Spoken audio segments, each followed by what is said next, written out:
McCrispy strips are now at McDonald's. Tender, juicy, and its own sauce. Would you look at that? Well, you can't see it, but trust me, it looks delicious. New McCrispy strips, now at McDonald's. Ba-da-ba-ba-ba.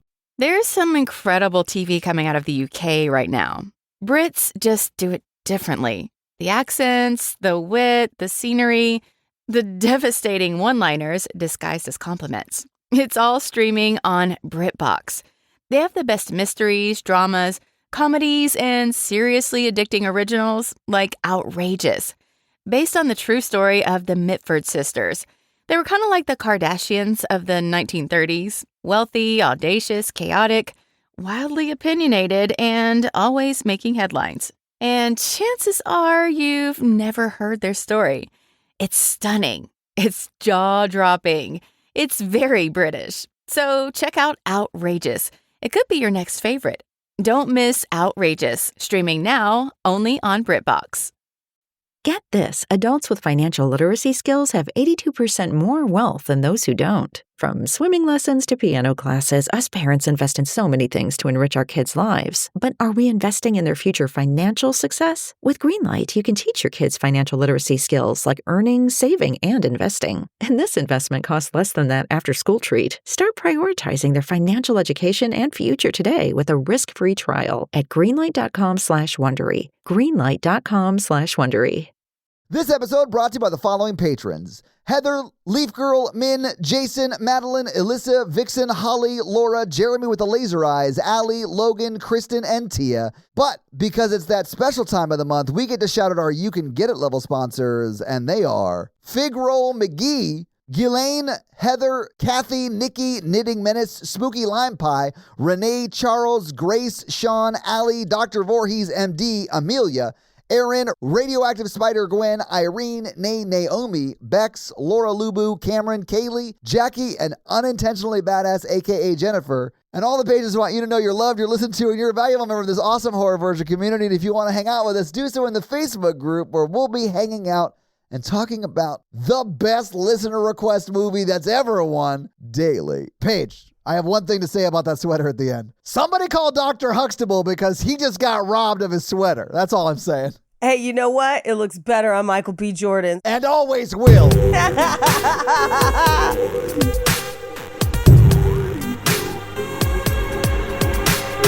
They had to hunt that sweater down. I read a whole article about it.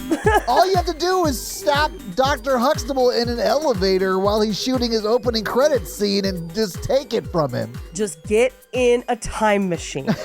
Go back to the set of The Cosby Show and rip it from his creepy body. Welcome back to my autobiography, Creepy Body, by Todd Schlosser, about Todd Schlosser.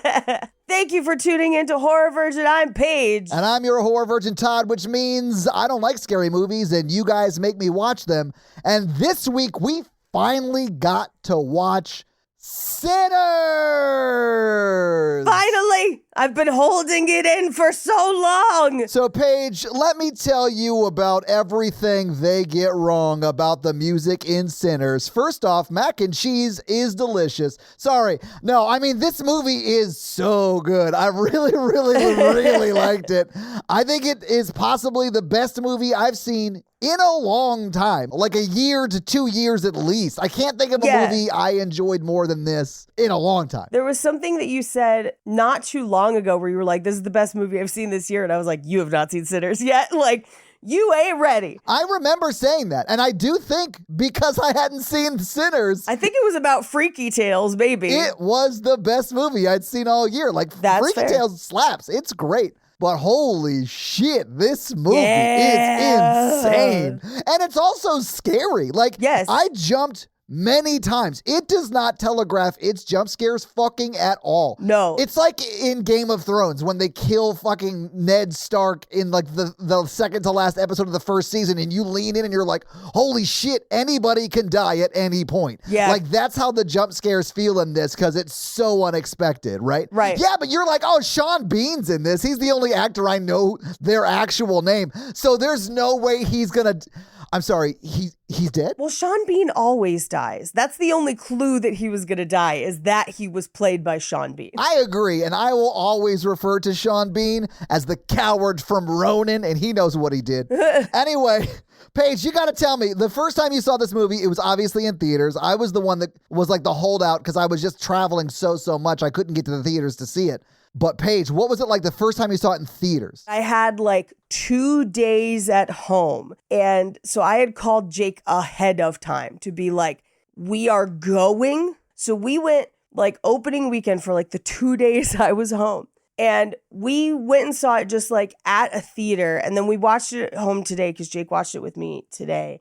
And we're gonna go see it in 70 mil. By the way, for those of you who don't understand what 70 mil means, that is a like Hollywood term, and it means that they are gonna go watch it with Donald Duck sitting in his $70 million swimming pool. Yeah. And they're just gonna watch it like on a projector from the, I assume the deep end of the coin pond. Oh, yeah. It's 70 millimeter film, you nerds. Sorry. 70 millimeter film. I just really want to see Jake like headfirst swan diving into like the pool full of money. I know not everyone has the opportunity to see this in 70 mil. I doubt I will. And I'm in Nashville. Yeah, they're doing a re-release of it, but like very few theaters have the capability to do that. Right. Now, here's why. If you have the opportunity to see this in 70 mil, this movie is shot beautifully. It really is. But it was shot for 70 mil. They shot it on IMAX film. The 70 mil is a little crisper. So if you get the chance, go see it in 70 mil as it was intended. I know that's tough and hard to do. I hope that they will do re-releases of it. Yeah, when they did it last month, there were 8 theaters in the U.S. that had it. So good luck. Good luck. I hope people can go see it. Yeah. But yeah, we saw it packed theater. Packed. I'm sure. Just regular theater, we were struggling to get seats. And it was incredible. It was one of those things where you like walk out and you're like, man, I haven't seen a movie that fucking wild in like, people don't make movies like this. It was so refreshing to see something that was not established IP, that was a completely new, unique story, that had actors we'd never seen before. The guy who plays Samuel, this is his first movie ever. I know, right? And he's amazing in it. He's so good in it. Incredible. Yeah. And Paige, I could watch, I know you said this, you were just talking about how this is original IP and that's awesome and all that, but like, wouldn't you watch like 12 more movies following Samuel building his blues career and killing vampires? Come on. It's like an R&B Blade. It's an R&B Blade. It's an R&B Blade. Let me tell you the sequel I want, but Ryan Coogler has already said he ain't doing no sequels to this. And I respect the fuck out of that. Great. Let me do it. It'll be terrible. First of all, also, never fucking bet against Ryan Coogler. The man don't miss. The man don't miss. I would put this on par with any Jordan Peele movie. I would personally put it higher than any Jordan Peele movie, but this one specifically speaks to a Southern style of music that I grew up on. Sure. And I have a lot of reverence for. Like, I love blues and I love 12-bar blues. And I like love that they paid so much homage to like those musicians that like built it and before we stole it. Yes. And I love that this movie's kind of about that. And it's like wild. It's so great. I loved it. It is great. But this, if nothing else, I hope this motivates you to see all the Creed movies because they are also fucking great. Oh, wait, did he do the Creed movies? Yes, girl. Shit, now I have to watch all the Rocky movies. You don't. And then watch Creed 1 and 2. I mean, you could watch the Creed standalone if you want. They are contained stories. I do want to watch the Rockies. Like, I feel like I need to watch the Rockies. It's like, I feel ashamed that I haven't at this point. Not only have I been alive for so long, but I also like have two podcasts about movies and I haven't seen these like this huge series. Anyway, I'll do better, guys. I'm sorry. No, yeah, but the Creed movies are fucking incredible. Yeah. Black Panther fucking slaps. It's one of my favorite Marvel movies, period, because it has a wild original story and shit. Love it. Ryan Coogler can do no wrong in my eyes. I do want to posit a crazy theory. Pause it. That I cannot back up. But I forgot to tell you what kind of sequel I want. I want a movie following the Native Americans hunting the vampires. Oh my God. Everything about this movie is so like thought out and serves the themes and like the metaphor of the movie. And I loved that it was Native Americans at the beginning who were like actively fighting the vampires and hunting it out. Yeah. Because their already established culture here on this continent was the one being like forcibly like forced out by what was essentially a manifest destiny, but also like they actively fought against it on large scales. Like the Americans that became Americans, like literally had wars and battles against Native Americans. So like they were actively fighting against assimilation. And that's what the vampires are an allegory for throughout this entire movie. And I like that the Native Americans were like, he's dangerous. Shoot that man immediately if you see him. Like I was like, fuck, yes, that's exactly what you should, what they would have been saying at the time if this is what was happening. But then the white people are just like, no, we don't believe you because white, not white. Yes, 100%. And they're like, all right, y'all on your own, bye. At the end of the movie, when the main vampire guy, he like says to them, like, they were going to come try and kill you anyway. Right. Because they were members of the Klan. And we see, he has that gun battle with them and he ultimately dies, but he kills all those Klan members that come to kill him. Oh, and isn't it refreshing and wonderful? I love that scene, what we're seeing is like two sides of the battle that's going on here, which like I really thought was cool because it's cutting back and forth between Smoke, who's like dying to protect their culture with his body, and Sammy, who was like going back, and we're seeing his side of the scene that we start with in the movie. Right. Now with like the context of, oh shit, his dad's a traitor and this is the villain winning, sort of. And Sammy walking into church and having that realization and then deciding, we don't see the conversation that Sammy has, but the other side of it is Sammy very clearly in that flash forward scene has chosen blues over Christianity and like blues over church, and assimilation, right? And so like, yes, I love that they like show both sides of that, and it's like it shows that like the fight for liberation doesn't happen in like just in the streets like it did for Smoke, because he was like fighting the KKK, or like for us now it'd be like the Nazis in our country, right? Right. It also happens in the spirit, and that's sort of like Sammy's like version of that is like the heart and soul of what it is to be in that culture is like that blues music, or at least that's the stand-in in this movie. And I just love that like the villain isn't like vampires. It is like any sort of system that asks you to like give up your identity for salvation or for like sustenance, right? And that's like sort of what the vampires are doing. You have to assimilate into them. It's almost not like you die. You can still live on forever as this commodity. It's like, it's such a cool premise for a movie, and I loved it, Paige. Well, and I love even further than that assimilation, because that is a fascinating way to do, as a vampire nerd, that's a fascinating way to do vampires, to have them be like a hive mind. I've never seen it done this way. It was so cool. So good. Yeah, we'll get into it as we go through it scene by scene, but there's like some like, oh shit, it's cool to see the vampire rules played out this way and stuff like that. Oh, right. Yeah. What I love about it is that what the vampires are selling is not truthful to what the result would be, but like it's this idea of they won't let you be in community. They won't let you be equal. They won't let you be part of society. We will be. And so it's trying to turn that very real persecution into a selling point to become part of this assimilated whole. And it also layers in this aspect of Remick, the lead vampire, is Irish. Another set of people not accepted by the Klan, not accepted by society at this time. And I love at the very end when he is attacking Sammy and Sammy starts to say the Lord's Prayer, because I think that's the only thing he can think to do with them in that moment of like, I'm fucking dying. I gotta do something, right? And to hear Remick then say, yes, those were the words of our oppressor too. Yeah. And they still bring me comfort sometimes, because you realize they have in many ways similar oppressors. But the version of freedom that Remick is selling is not true freedom. And I do think that in many ways, Smoke, even sadly in death, does achieve freedom in that he gets to be with his family. Very sad. I think that's what the movie shows us. Yeah. Yes. I mean, it's sad, but like, if you believe in like an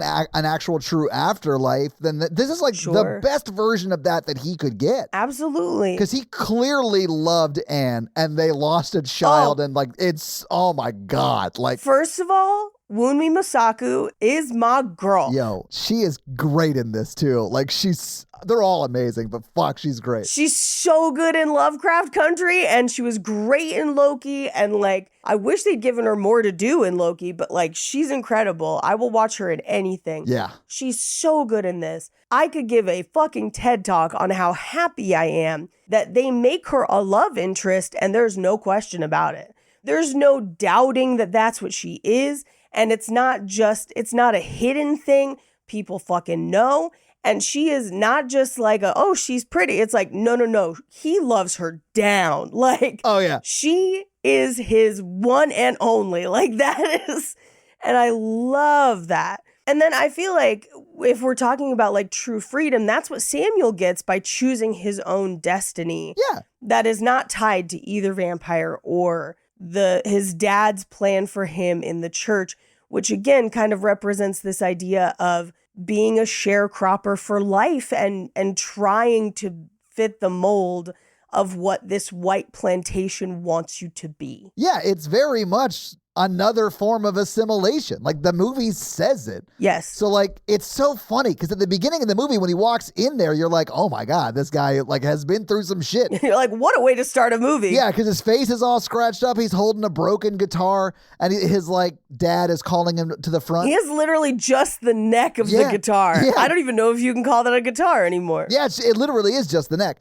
So you're like, oh, he came here because he was like attacked or whatever and he felt safe here. Right. That's not why he's coming here. And the flip of that at the end is such a cool sort of way to play that out. And maybe he was returning there initially, but because of where it ends up, he realizes that he can't stay there. No. Like there's nothing there that would be true to him for him. Yes. I loved it. I love this movie so much. It's a great movie. It's stupid good. Although, you know what hit me the second time I watched it? Yes, Paige. I watched it yesterday because we were going to record yesterday and you weren't feeling great, so we pushed it tonight. I'm so sick. I'm so sorry. Yeah, no, you're cool. You're cool. It's fine. But Natalie and I were like, all right, so if I can like take my time with this, I don't have to like rush to get it watched after work. Yes. Let's just like make a night of it. So we like made food. We went upstairs, watched it on our big TV, like closed the blackout curtains. It was like, and man, it was the perfect experience.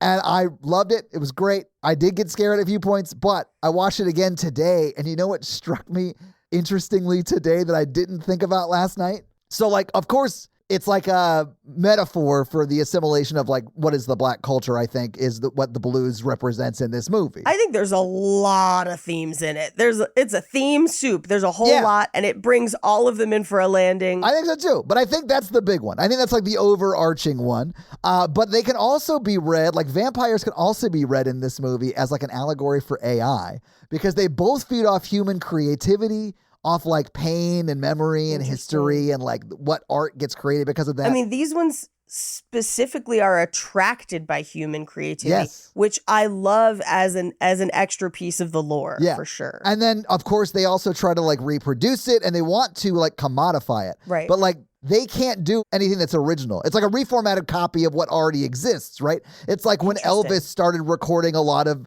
blues songs a little bit faster and it was like, oh my God, this is amazing new music called rock and roll. And you're like, no, that's been around forever. Like, but we just stole it kind of. And also he's dating a teenager. Well, there were a lot of not great things about Elvis. I'm not saying the only thing he could design is a sandwich, but like outside of that, he lacked courage, I guess.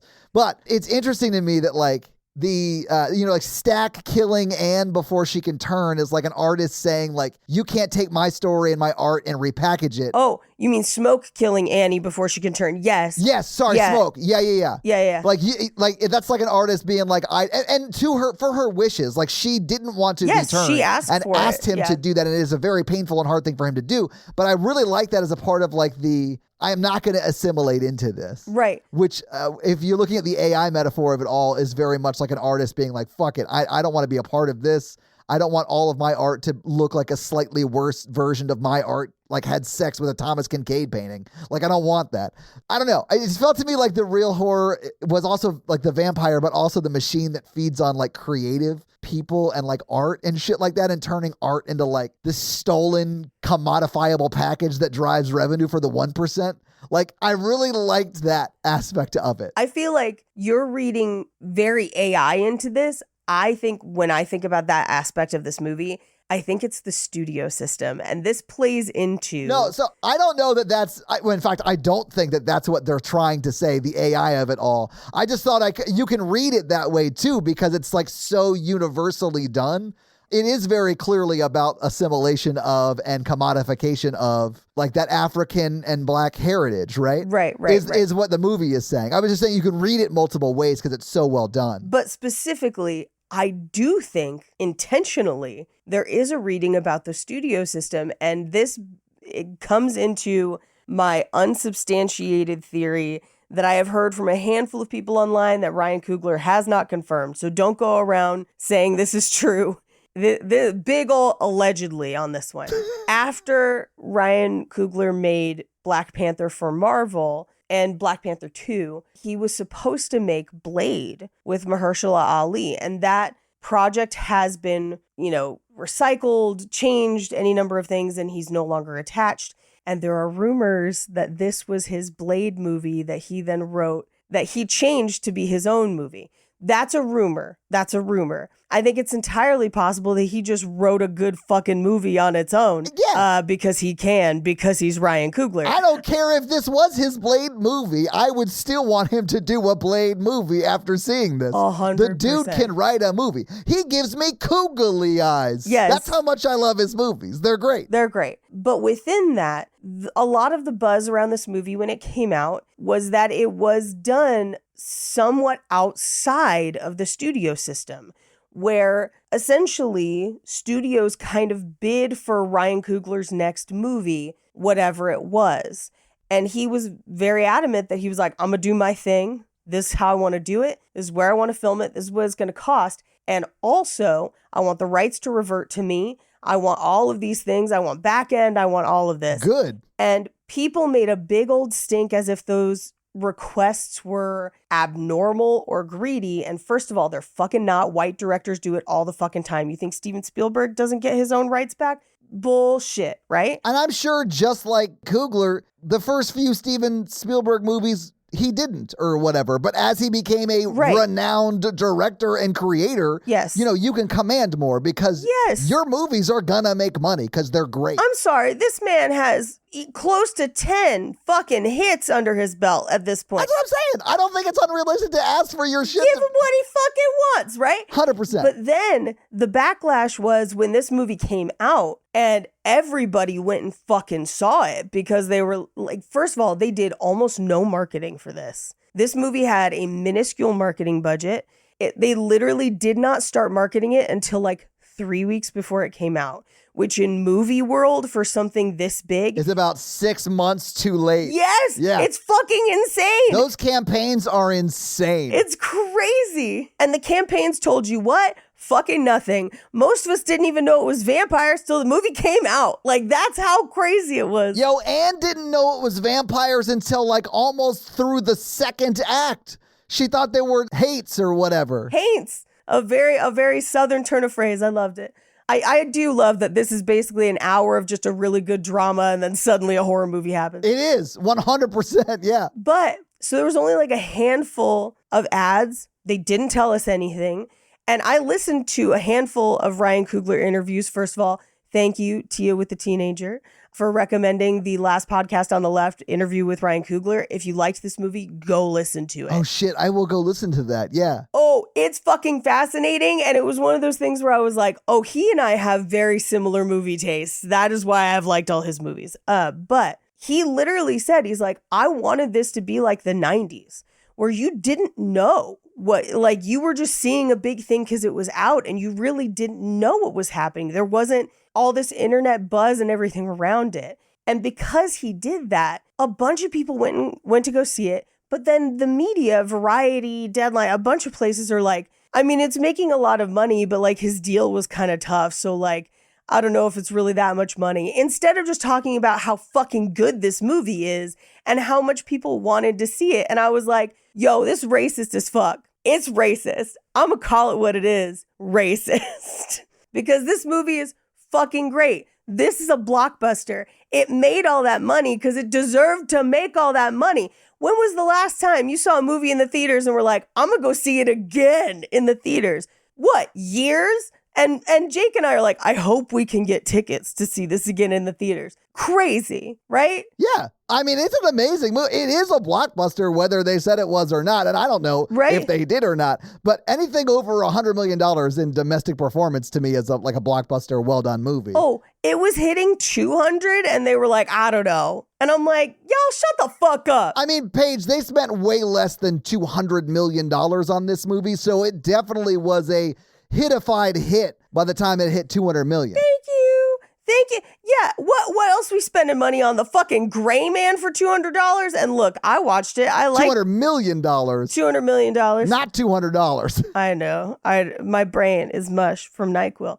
But like, is that worth? No. Like, I look at this and I'm like, people can make original movies with reasonable fucking budgets that are incredible, that are blockbusters like the old times. And to deny that it's possible is fucking bullshit. That's what the industry is telling you to make you go see more fucking Marvel movies. And hey, I like a Marvel movie from now and then occasionally too. That's fine. But like, this is what we're missing out on when we let people tell us that the only thing people want to see is superhero movies. I haven't seen a superhero movie since Avengers Endgame. Because I thought to myself, how many times am I going to pay to see the same movie over and over and over and over and over again? I have not seen Thunderbolts. I heard it was good. Sure. But Paige, maybe we should talk about a good movie, scene by scene. That movie being Sinners, the movie that brought us here together today. It is. This movie opens. Fucking no credits. You should be thrilled. Always am. But it does open with setting the scene for some of the lore that this movie functions on. Yeah. Lore that I love. And it's this idea that artists and creatives have existed throughout time in different cultures and different generations, and they can draw people to them and bring communities together, but that also brings evil. Kind of this idea of like being brilliant and being creative is wonderful, but you need to be careful who is attracted to you because of your gifts. Which I'm like, Ryan Coogler, you got a gift. Watch out. Run, Ryan. Be careful. Somebody protect Ryan. Run. Somebody. We need to protect him at all costs. Yeah. Anyway, it also implies that utilizing those gifts to their maximum brings the spirits from the past and the future to commune with you. What I love on a second watch, because I have now seen this multiple times, it highlights multiple cultures here, one being indigenous peoples of America, but also the Irish. Wink, wink, nudge, nudge, because I do think that Remick was one of these people. He is. But he is only one. He is a representation of generational trauma being passed on by the generation it was done to before. It just happens they were also from a different culture. Right. But they were fucked over by the British, and that's one of the reasons the Irish flooded to America. Yes. And then the way this is positioned is the Irish did this to the African-American culture in the South, which... I don't think that's the positioning as much as it's like, hey, because... in the South, the Irish were also not accepted. So I think it's this, like, we have this in common. Yeah, I mean, that's what I was going to say. I don't know how historically accurate it would be to say that the Irish did that as a culture to African-American communities as the culture. I just mean, like, he came over as a white person and did that because he was forced already to, like, assimilate into that culture because it had happened to his culture 100 years before. I think it's not so much that it's trying to talk about the Irish doing it as much as it's like, because he is familiar with it, he thinks that they will be easier to win over to join him because they have a shared trauma. Well, and they do. Like, that's my point. Yes. Like exactly. Yeah. Yeah. But we open on Clarksdale, Mississippi, October 16th, 1932. Samuel pulls up in a red car with only the neck of the guitar. Yeah. And he is covered in blood and has a scratch across his face that did not come from humans. We will see what happens later. I mean, it was Bigfoot or vampires. Right? And you already know at this point, it's vampires. Like, that's what happened. It's vampires. I didn't know at this point, though, because I didn't fully know it was a vampire movie, although I should have realized it when you said it was like From Dusk Till Dawn, but way better. Yeah. I think what I texted you and Mikey after I saw it was, it's like From Dusk Till Dawn in the Prohibition South. Yeah. And it's incredible. And then From Dusk Till Dawn is one of Jake's favorite movies. It's good. Even as Jake was watching this with me today, he was like, I still love From Dusk Till Dawn, and I was like, but this is a better movie. Like, there's no shame in admitting that even with a similar premise, this movie slaps so hard. Like, Yeah. It's so good. Yeah. Can I say this before we move on? Yes. Clarksdale, Mississippi is like known as the home of the Delta blues because like the legends lived there. So like I think Son House was there. They mentioned Charlie Patton. He lived there. And so like Robert Johnson, like a bunch of Delta blues legends were from Clarksdale. And they feature a number of actual blues musicians in this film. Oh yeah, Buddy Guy plays Sammy at the end. Yes, Buddy Yeah. Guy plays Sammy at the end. Yeah, I read. I was like, oh shit, Buddy's in this movie? Yeah. Samuel's father, Uncle Jedediah, is played by Saul Williams, who's like a renowned slam poet and musician. So like he literally is in 2 scenes of the movie.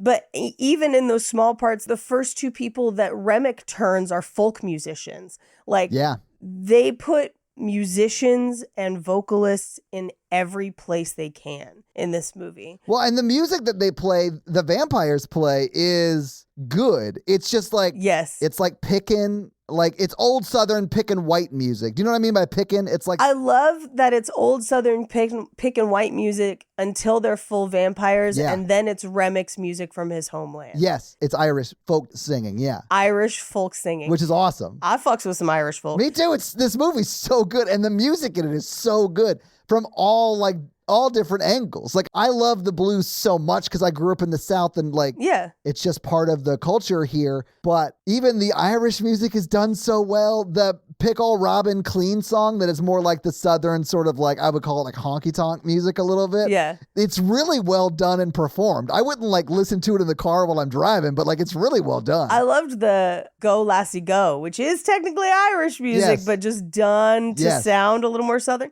But the circle with the like old Irish music, Yes. there's been a bunch of stuff at Comic Cons the last like couple months of people doing that in parking lots. That's so cool. And it's my favorite. Though when those videos come up, I'm like, fuck yes. I love that. Fuck yes. This is great. Anyway, Sammy comes home to church covered in blood. His dad is like, yo, I don't know what devil you got into last night, but like, turn from it, come back to church. It's very Jonathan Lithgow from Footloose kind of vibes. From Footloose. if you know what I'm saying. We don't quite know that yet because we don't fully know about his relationship with his father yet. Right. Okay. Fair. But what we will find out is that his dad really wants him to play church music, work in the church, be with him. Yeah. And unfortunately, that's not what Sammy wants. Sammy wants to play the blues. Yeah. Sammy wants to be who Sammy be. Exactly. We cut to a title card. Oh, wait. I'm so sorry. I got to say this because this part scared me almost the most. And that was as he's walking down the pew, those flashes of, we come to realize the night before with the vampire sort of attacking him. But man, those flashes scared the shit out of me. Oh, yeah. But yeah, then cut to title card. Sorry. Cut to title card. One day earlier, we see Samuel out early picking cotton because he is a sharecropper. Yeah. On a plantation, which will be a pretty significant plot point in this movie because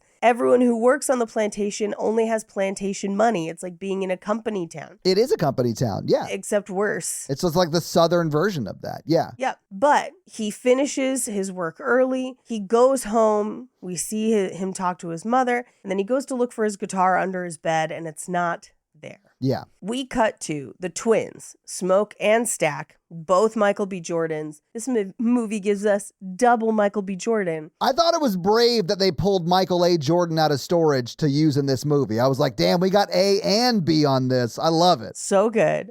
But they're waiting by the car in front of what will become our juke joint later in the movie. Yeah. And the man who owns it drives up. He is late. And they kind of walk around. It's kind of run down, but they decide to buy it. And he's immediately, the man that they're buying it from, immediately condescending, where he's calling them boy and he, all that Southern bullshit. He's a white dude in the South, in Mississippi specifically. I mean, listen, I didn't like that he was this way, but it felt very true to what my expectations were coming into this scene. Yes. And they even say, like, I think they ask about the Klan, like, is there Klan here or whatever? And this guy, whose name is Hogwood, by the way, says, like, that the Klan don't exist no more. He's like, Klan's just a rumor or something. Bullshit. And I was like, bro, it's 1932 in Mississippi. The Klan had a newsletter and a marching band at this point. Like, what are you talking about? It's a social club for white supremacy. Like, it's 100% probably the biggest it ever got in 32. Yeah, and they know that also. Like, I know, they're not idiots. Nobody in this room believes that the Klan is not there. No, but Hogwood's pretending like the Klan is Bigfoot, and meanwhile, they have like a recruiting office in the courthouse downtown. Yeah, and he's like, well, I would never. And they're like, you would.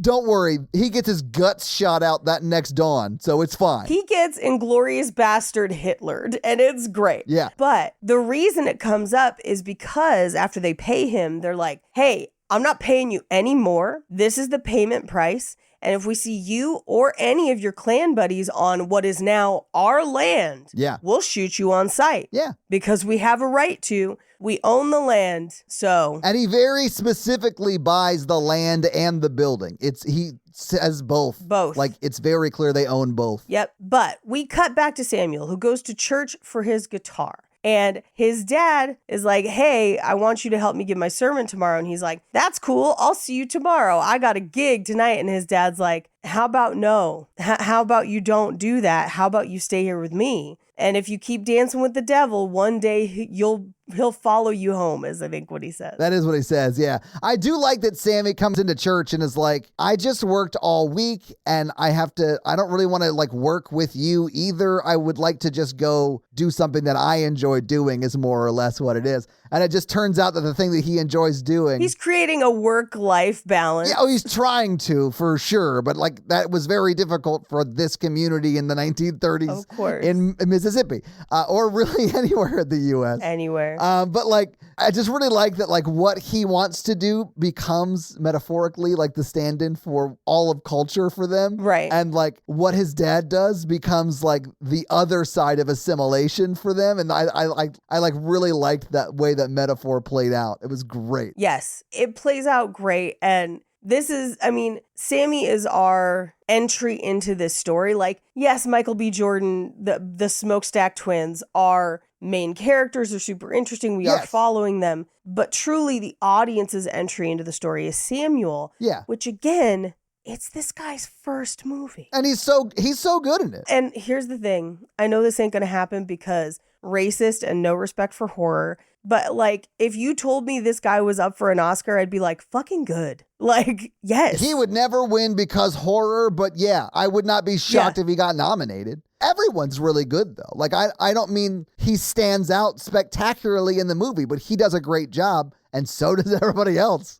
Like the guy who plays Delta Slim is amazing. Like, and Delroy Lindo? Fuck. Delroy Lindo has been passed over for Oscars for years. I know. If they do not fucking give him one for this, we riot. We riot. We run into the streets. We burn down the Academy. And Omar Miller is like, I love Cornbread in this. Cornbread's one of my favorite characters. Both pre and post assimilate. We'll get there. It's fine. We'll get there. Cornbread's great. He's amazing. Anyway, who should pull up outside the church but the Smokestack twins, who are Samuel's cousins? Yeah. So they pick him up. They drive down the road into a kind of a cornfield where they have hidden another truck. Yeah. Full of, we will find out, alcohol. And guns. Yeah, I mean, it seems like all the stuff they would need to start a juke joint, right? At least from an alcohol perspective, because we see them hire food and other things, but like, Right. you can't buy alcohol at this time legally in the U.S. So they definitely got it in Chicago and drove it down. Well, and not only that, it is very specific, and we talk about it at a couple points in the movie until we reveal what actually happened. Yeah. But they have Irish beer and Italian wine and whiskey. Yeah. And so remember that. That'll come back later. But because it took so long for that guy to come and sell them the land, they're now running behind schedule. So they're going to have to split up. Which, Paige, this is like, I think, a big flaw in their plan. And that was to both buy and host opening night on the same day. You can't buy a property and like set up a joint that you're going to have people hang out at. Like, you got to do your due diligence on that building to make sure shit's not going to fall down. Like, I thought it was crazy that they did this. I thought it was very irresponsible, but like, whatever. Especially after seeing it a couple times now. And you've seen it twice too. So, you might have different theories. I think they know that it's only a matter of time until the mob finds out that, because essentially the way they got the liquor is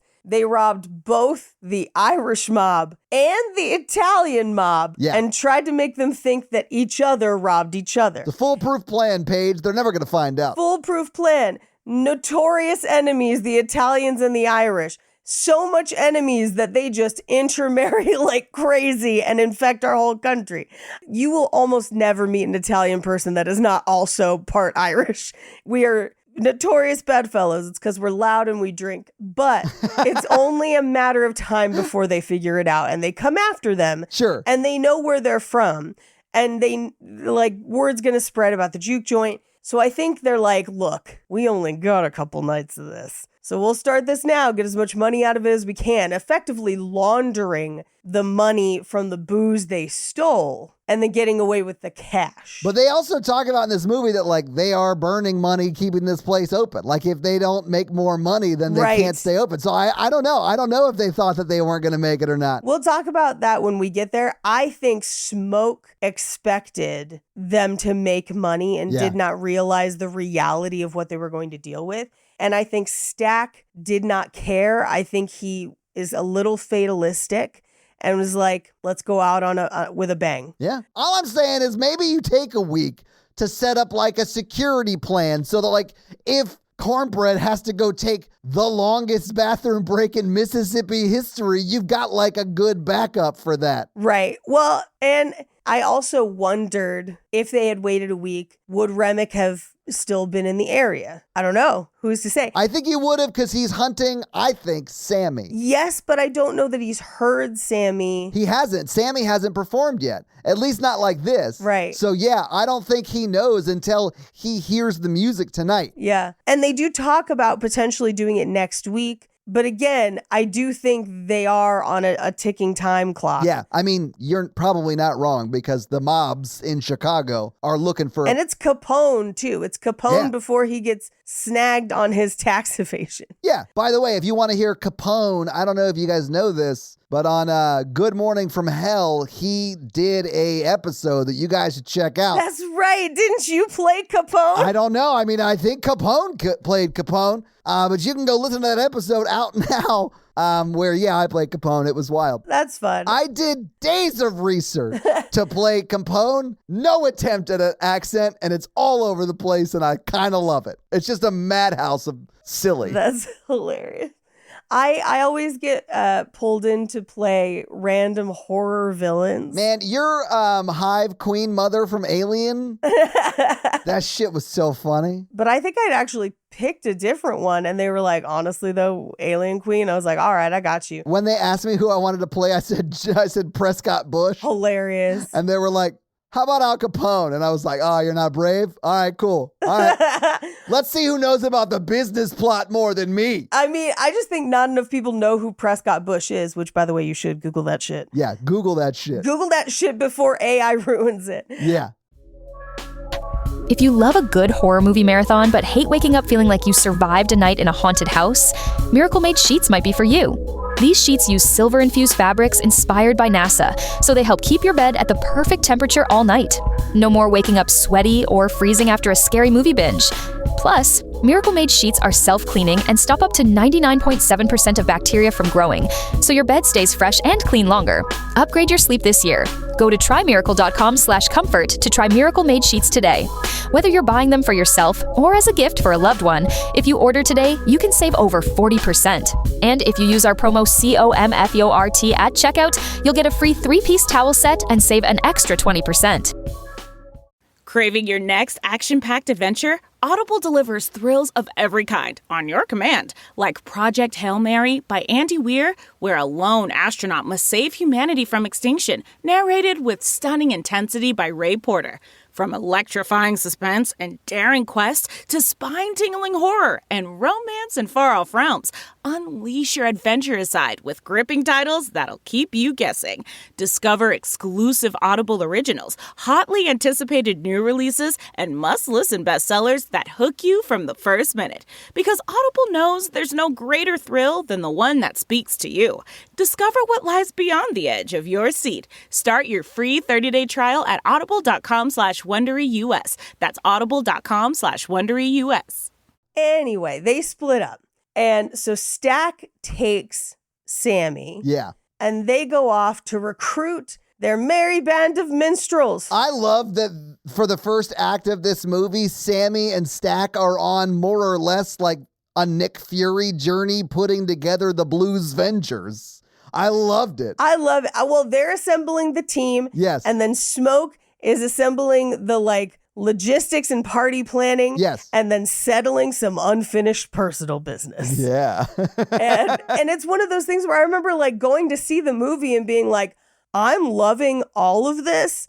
I am not bored at all, but when does this become a horror movie? In about an hour. Yeah.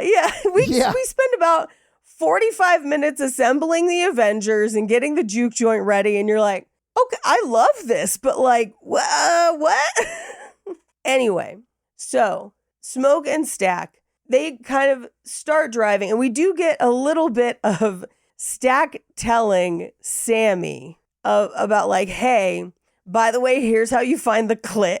Yeah. And you're like, okay, cousin. Okay. Yeah, but let me just say this. Because he's given Sammy some great advice. Good advice. Really good great advice. He's giving Sammy the most important sex advice of his life. Yeah. Ancient oral traditions passed down from uncle to nephew. But Sammy's not even paying attention to what his uncle is saying. He's like, hey, man, this is an awesome car. Tell me about the car. And you're like, Sammy, what he was trying to teach you means you wouldn't ever have to have an awesome car, you idiot. Although we come to find out later, he was listening. Yeah. I heard her screaming through that door. He was doing all right. Woo! Yeah. He did Perline right. Yeah. Here's what I will say, though. They also have a conversation here where he's like, hey, why didn't you guys stay in Chicago? They don't have Jim Crow there. And they're like, don't believe everything you hear. It's just Mississippi with tall buildings. Yeah. We'd rather be with the devil we know. Yeah. You know? It's not like people in Chicago weren't also racist at the time. Real talk, people still be racist now. Not much changed. Anyway, we then cut to Smoke going into town. And because he's alone and he has the truck full of booze, yeah, he recruits a girl and is like, hey, have you heard of the Smokestack twins? And she's like, yes, and goes to run. Yeah. And he's like, no, I'm Smoke. We cool.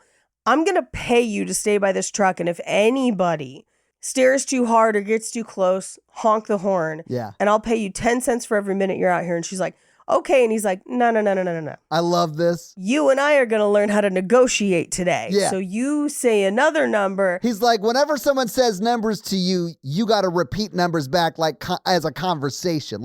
Numbers is a conversation game. And he teaches her how to do it. It's great. Yeah, numbers got to be in conversation is what he says. Yeah, I love the way he said it. It's great. But he goes into the store. Now, there's something really interesting about this store because we will meet this store owner and his wife and their daughter. Uh-huh. And there's something very interesting about their stores because they own 2 stores in town. One is on the black side, one is on the white side. Yes. So he starts obviously on the black side and they know him well. He wants catfish for 100 people, but he also needs sign painting and a few other things. But as they're discussing it, the horn honks. So he goes outside, and that girl, true to her word, is like, they stealing from you, man. Yeah. He shoots first and asks questions later. He literally shoots someone who I think he knows pretty well. He didn't realize it was him at the time. Yeah. But he shoots him right in the ass. Like, he could have killed him, but he, like, because I guess they weren't running away with this stuff, they were just, like, scoping it out. He shoots one of them in the ass, and the other one runs away and freezes, kind of. Right. And then we get this great, like, back and forth between these two people that clearly know each other. Well, my favorite is they like talk it through and you feel like they've kind of resolved it. Oh, yeah. Yeah, and the other guy gets shot in the leg. And then he shoots the other guy in the leg because he's like, I can't have somebody almost rob me and get away with it. Like, come on. Yeah, without limping for the rest of his life. Like, yeah. Yeah. It's clear that these two brothers are like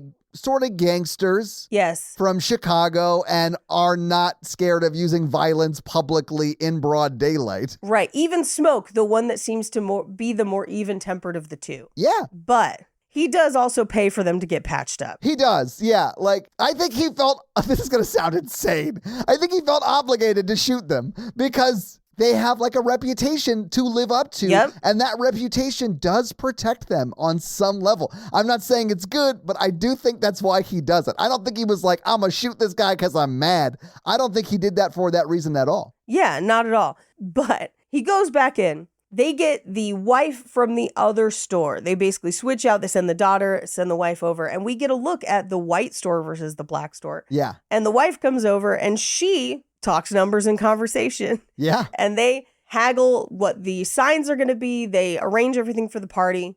And then she goes, where's Stack? Cut to Stack and Sammy driving. And Stack being like, okay, so we gave you that guitar. He does tell him it's Charlie Patton's guitar. We will find out it's not. I love that it's not. The guitar metaphor is so beautiful to me. Anyway, we'll get there. There's a lot of fun facts.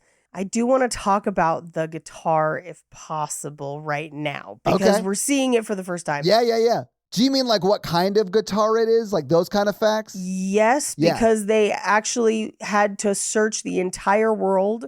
They were able to get 3 of them, but there are only a handful still in existence. It is a dobro resonator guitar, specifically a 1932 dobro Cyclops. It's not just a prop. It was also used for the soundtrack as well. They did make a fake one for the end when they destroy it. Yeah. But they had to work extensively to find and use 3 for the film's score to get that authentic blues sound. It's unclear how many are left on Earth, but it is not much more than 3. It took them a long time to find the 3 that they had. That's awesome. Yes. That is awesome. And in part because they are so old. I mean, that's almost 100-year-old guitar. To find playable ones, that's wild. Yeah, especially after breaking them over vampire faces. Just rub some vampire blood on it. Anyway, it's also in this scene that we find out that Smoke killed Smoke and Stack's father. Yeah. After he had beaten Stack very severely and Stack passed out, Smoke killed him. Yeah. And we get more of the story as they go, because this is the version Stack gives us where he's like, hey, I didn't kill him. Smoke did because he had beaten me unconscious. And then Smoke killed him while I was out and I helped him bury him. And hey, our lives have been crazy ever since, whatever. Yep. But then later we get Smoke's version where he's like, look, our lives were fucking hard after that. Yeah. And we were kind of shunned from a lot of communities because people knew who our father was and knew what kind of man he was. But this is kind of the first time we get some of that story here. Yeah. But this is also where Samuel plays the guitar for the first time in the movie. I love this moment because it's clear Stack has never heard him play. And never heard him sing, definitely. Yeah. Specifically when he starts singing is when he like looks over like, holy shit, you're good. Like it's such a... We gonna make some money. Yeah. It's like, oh my God, you're amazing. What the... His face is perfect in that moment. It's so great. Yes. But they're at the train station for a very specific reason. They're there to find Delta Slim, aka Delroy Lindo, turning in A++ performance. Yeah. He's great in this. I love that they call him Delta Slim because that's like no one's named Delta Slim. That's like been a few people's names throughout history. Right. It's kind of like a traveling portmanteau in the like Delta blues sort of community. I think there have been albums released by different people going by the name Delta Slim. Probably. Like it's just one of those things.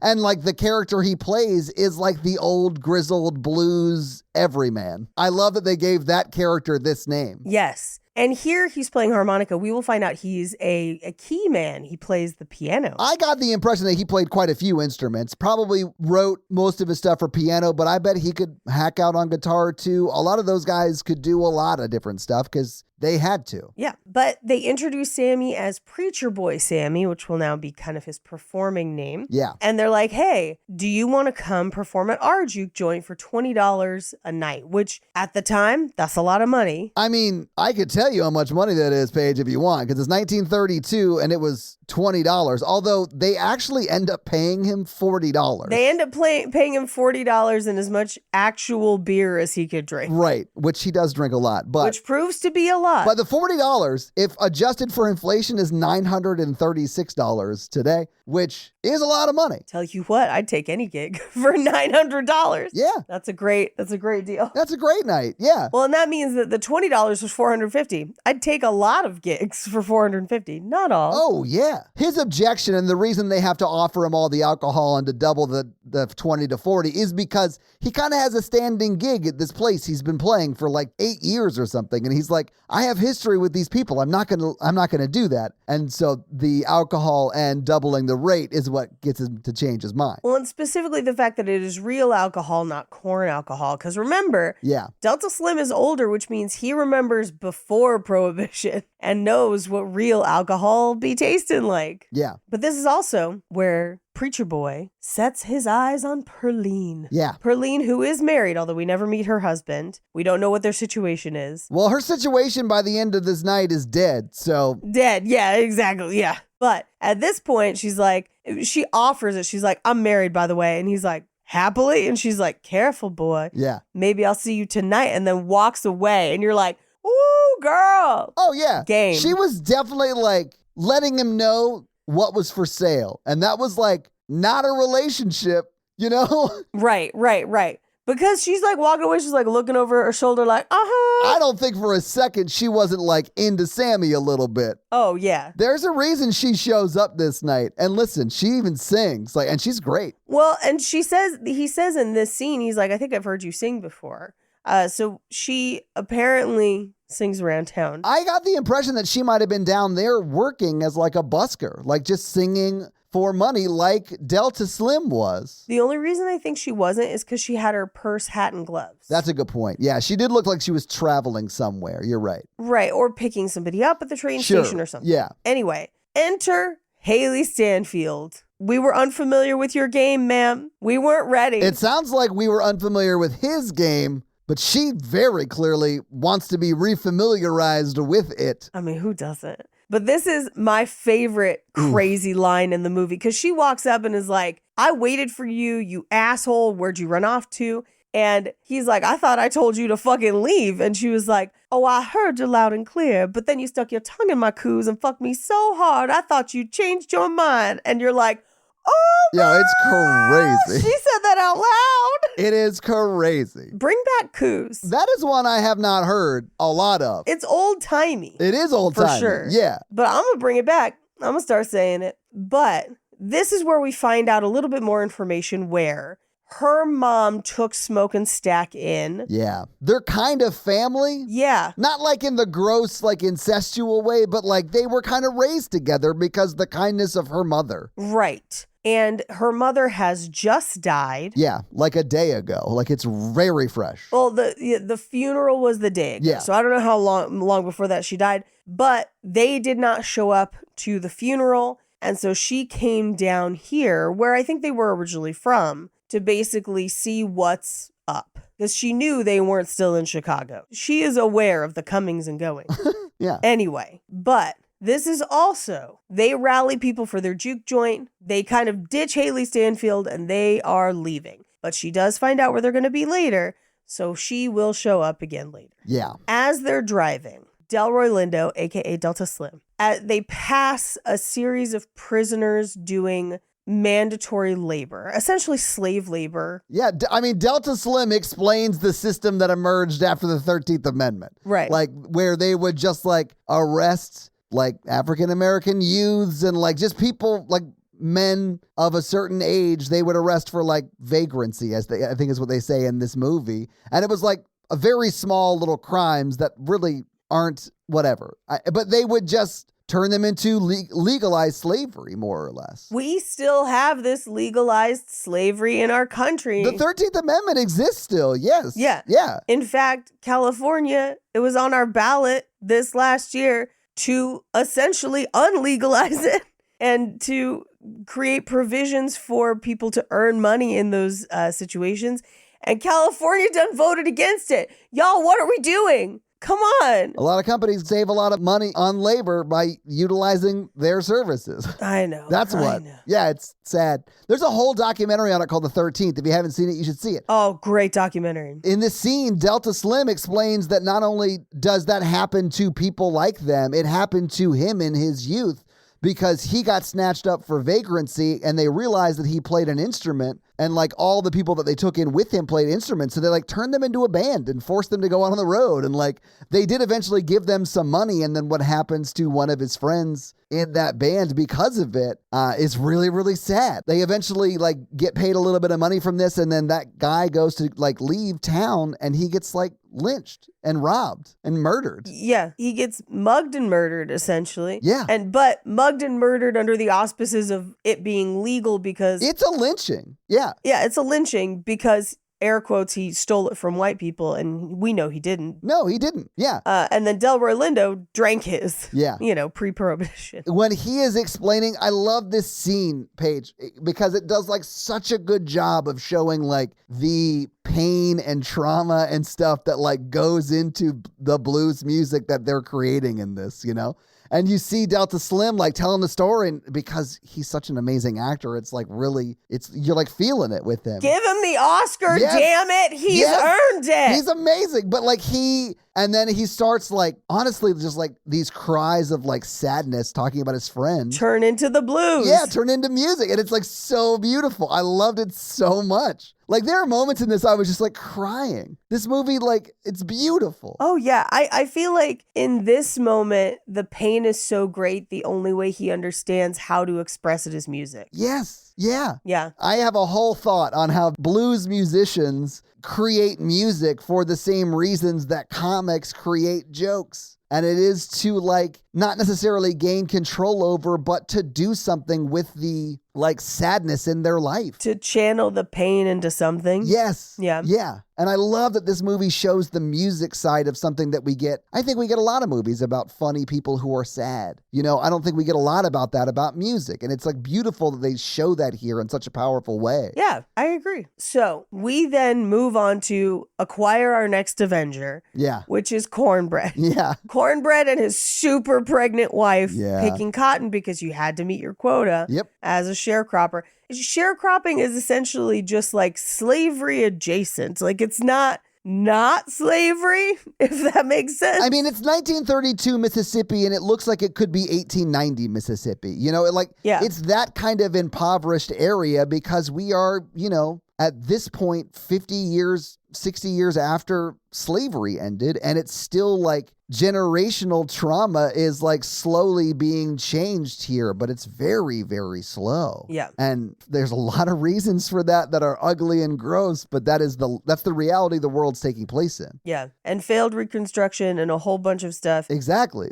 And honestly, if you want to listen to some wild shit, Last Podcast on the Left is doing the assassination of Abraham Lincoln, and they finally got into a whole section. And now granted, I have a subscription, so I'm a week ahead, but they get into Lincoln's homosexuality. And I'm like, finally, we're talking about it. They talk about that in the first episode, like hinting at it. Oh, they spend most of the second episode on it. Good. Love it. Anyway, they run into Cornbread, and Stack is like, hey, Cornbread, get in the car. We're going to go make some money. And he's like, I'm not getting in your car. Fuck you. Like, what the fuck? And he's like, fuck you is what your wife's going to do when you find out how much money I'm making. He's like, no. And then his wife's like, hold on, how much money are we talking about? How much money are you talking? And he was like, I knew it.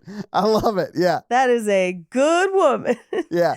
But Cornbread gets in the car. Great. We've assembled our Avengers. Meanwhile, Smoke, having set up the arrangements with the Chows to kind of collect all the logistics, he has to go talk to Annie, played by Wunmi Mosaku, our queen. And this is, man, every scene between them makes me cry.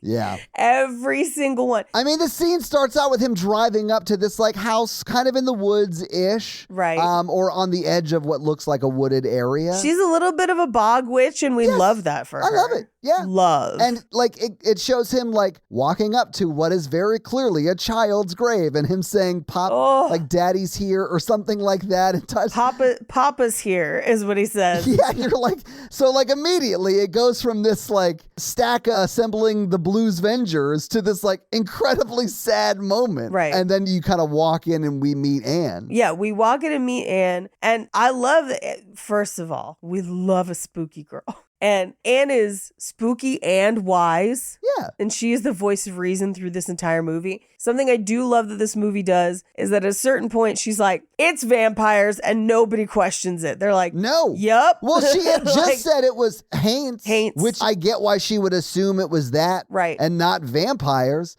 But once she throws the like pickled garlic on him and it like smokes, she was like, oh no, that's proof, dog. Like, get the Brothers Grimm out of here. We don't need him. I know it is. Even when she says it's Haints, people trust Annie so much that they're like, yeah, I am fucking with that. I mean, I think that they might think they were Haints because they are all from that same community and probably practice a similar type of spirituality. I don't know. Right. Haints are fascinating to me because my husband grew up in the South. Yeah. So he is very familiar with like painting the top of your porch blue and things like that to stop Haints. Yeah. And has suggested we do it to our porch. And I'm like, I'm here for it. Like, why not? Paint is paint. That's one of those things where like, listen, I don't think it exists. I'm sure it doesn't exist. But like, if Natalie was like, we should maybe paint the top of our porch blue, I'd be like, all right, we can do it. Yeah, that's fine. Yeah. Knock it out. Yeah.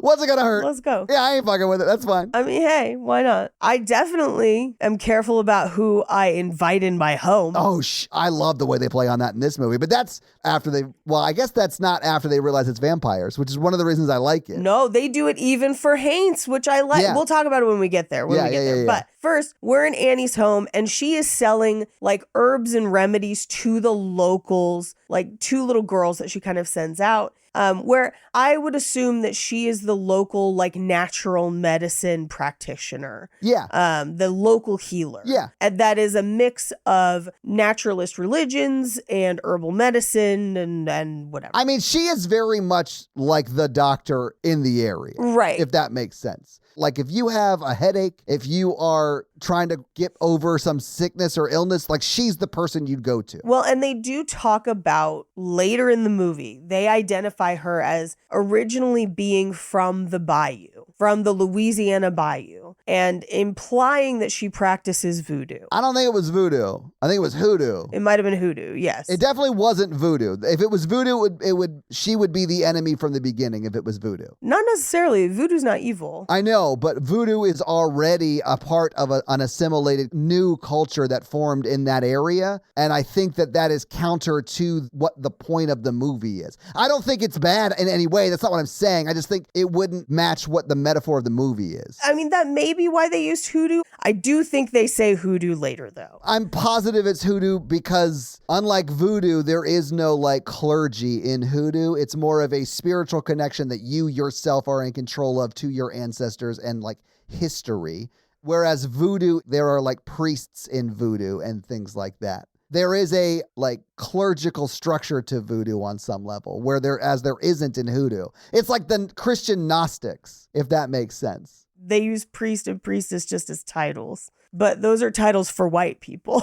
They call themselves completely different things. Okay. The difference between voodoo and hoodoo is that hoodoo is a direct connection to the divine. The difference is they come from two different places. So what you're saying is they believe exactly the same thing and there's no difference religiously, but they come from two different areas? It's one of those things where it's like the version that we have been taught as white people is... I mean, I'm going by what's in the movie. I don't know anything about hoodoo. I'm literally going by what I'm seeing on the screen in the movie. So that is probably what it is. So natural medications, but that's also, that comes into, in this scene, they get into it where he's like, yeah, I'm back, but like, so what? And she's like, what do you mean, so what? I prayed over you to make sure you came back safe. Yeah. And he's like, then why didn't it work for our baby then? She's like, I don't know. But like, I have no answers, right? Yeah. But that's not the way this works, unfortunately. That's not the way this works. But what she does have is a mojo bag, I believe they call it, or the mojo packet or satchel, that is essentially precious pieces of, we see another one later of like bone and hair and whatever that are meant to be offerings interceding with the different Loas to essentially assure his safety. Sure. Yeah. Yeah. So she takes it off. He gives it to her. Yeah. Because it's like, now you have returned to me safely, which was the extent of the request that I had. And so she creates a new one. Yeah. That he will then wear later in the movie. But they have a very kind of terse conversation at first where he's like, I don't necessarily believe in magic, in part because it didn't work on the baby. Yeah, of course. That's probably why. But she's like, then why are you here? You shouldn't be alive. And she's the first one that clocks like, look, I know you guys didn't make enough legal money to do what you're about to do at this juke joint, which I know was your brother's idea. And he's foolish, but I've been praying for his safety too. But he wants her to cook for the juke joint. And she's like, come on, is that really why you came here? Anybody could cook, right? Like, you could have grabbed anybody. And he's like, do you want me to say it? Like, it hurts to come back here, but I love you and I miss you. Yeah. And she's like, yeah, no shit. Yeah. She lives there. Duh. I'm only super hot. Well, but also like, duh, that it hurts to come back here. I live here. Yeah. Like, our child's grave is out front my front door every day of my life. Yeah. Like, of course it's hard to come back here, but this is where I am. And this is where you should be. It's kind of like her vibe. And I love that for her. And I think, personally, after this, he was staying. You know what I'm saying? Oh, yeah. I think the plan was always for him to stay. Yeah. I think he was coming home to her here. At least in his mind. And like with the way that the juke joint is doing financially later, I think that's why he's so upset with it. Yeah. Because I think he knows if it's not successful, he can't really stay. Or he can't buy them safety somewhere else. But then they embark on a pretty damn hot sex scene. Yeah. Good for them. Anyway, now everyone is en route to the juke joint. Yes. Annie and Smoke, Stack and the Avengers, the Chows who have all the catfish and the signs. Everybody's going. Although, notably, the Chows leave their daughter Lisa at the store. That'll be important later. Anyway, as that's happening, we cut to a man seemingly having been on fire and just been put out, or at least that's how it looks. He's smoking. Yeah, I mean, it's clearly because he's in the sun. Like, at this moment, I was like, it's vampires for sure. It's vampires. This guy is the devil. Yes. And he's not. He's just like the 1930s equivalent of Johnny Lang. Yeah. All right, if you know blues, that's hilarious. He runs across a field to a house as the sun is setting. And he basically gets to the door and he kind of like clocks their clan stuff inside and immediately takes on a Southern accent, because we will find out later he ain't Southern. No, but he is quite the performer. Quite the performer. Yeah. And he's like, hey, please let me in. These indigenous people were after me and they took my wife and I have money. Just please let me in. And so they let him in. Who should show up moments later but the Native Americans on horseback? Yeah. And they're like, hey, don't mean to frighten you or upset you. However, we have been chasing a man who is very, very dangerous, and he is not what he seems.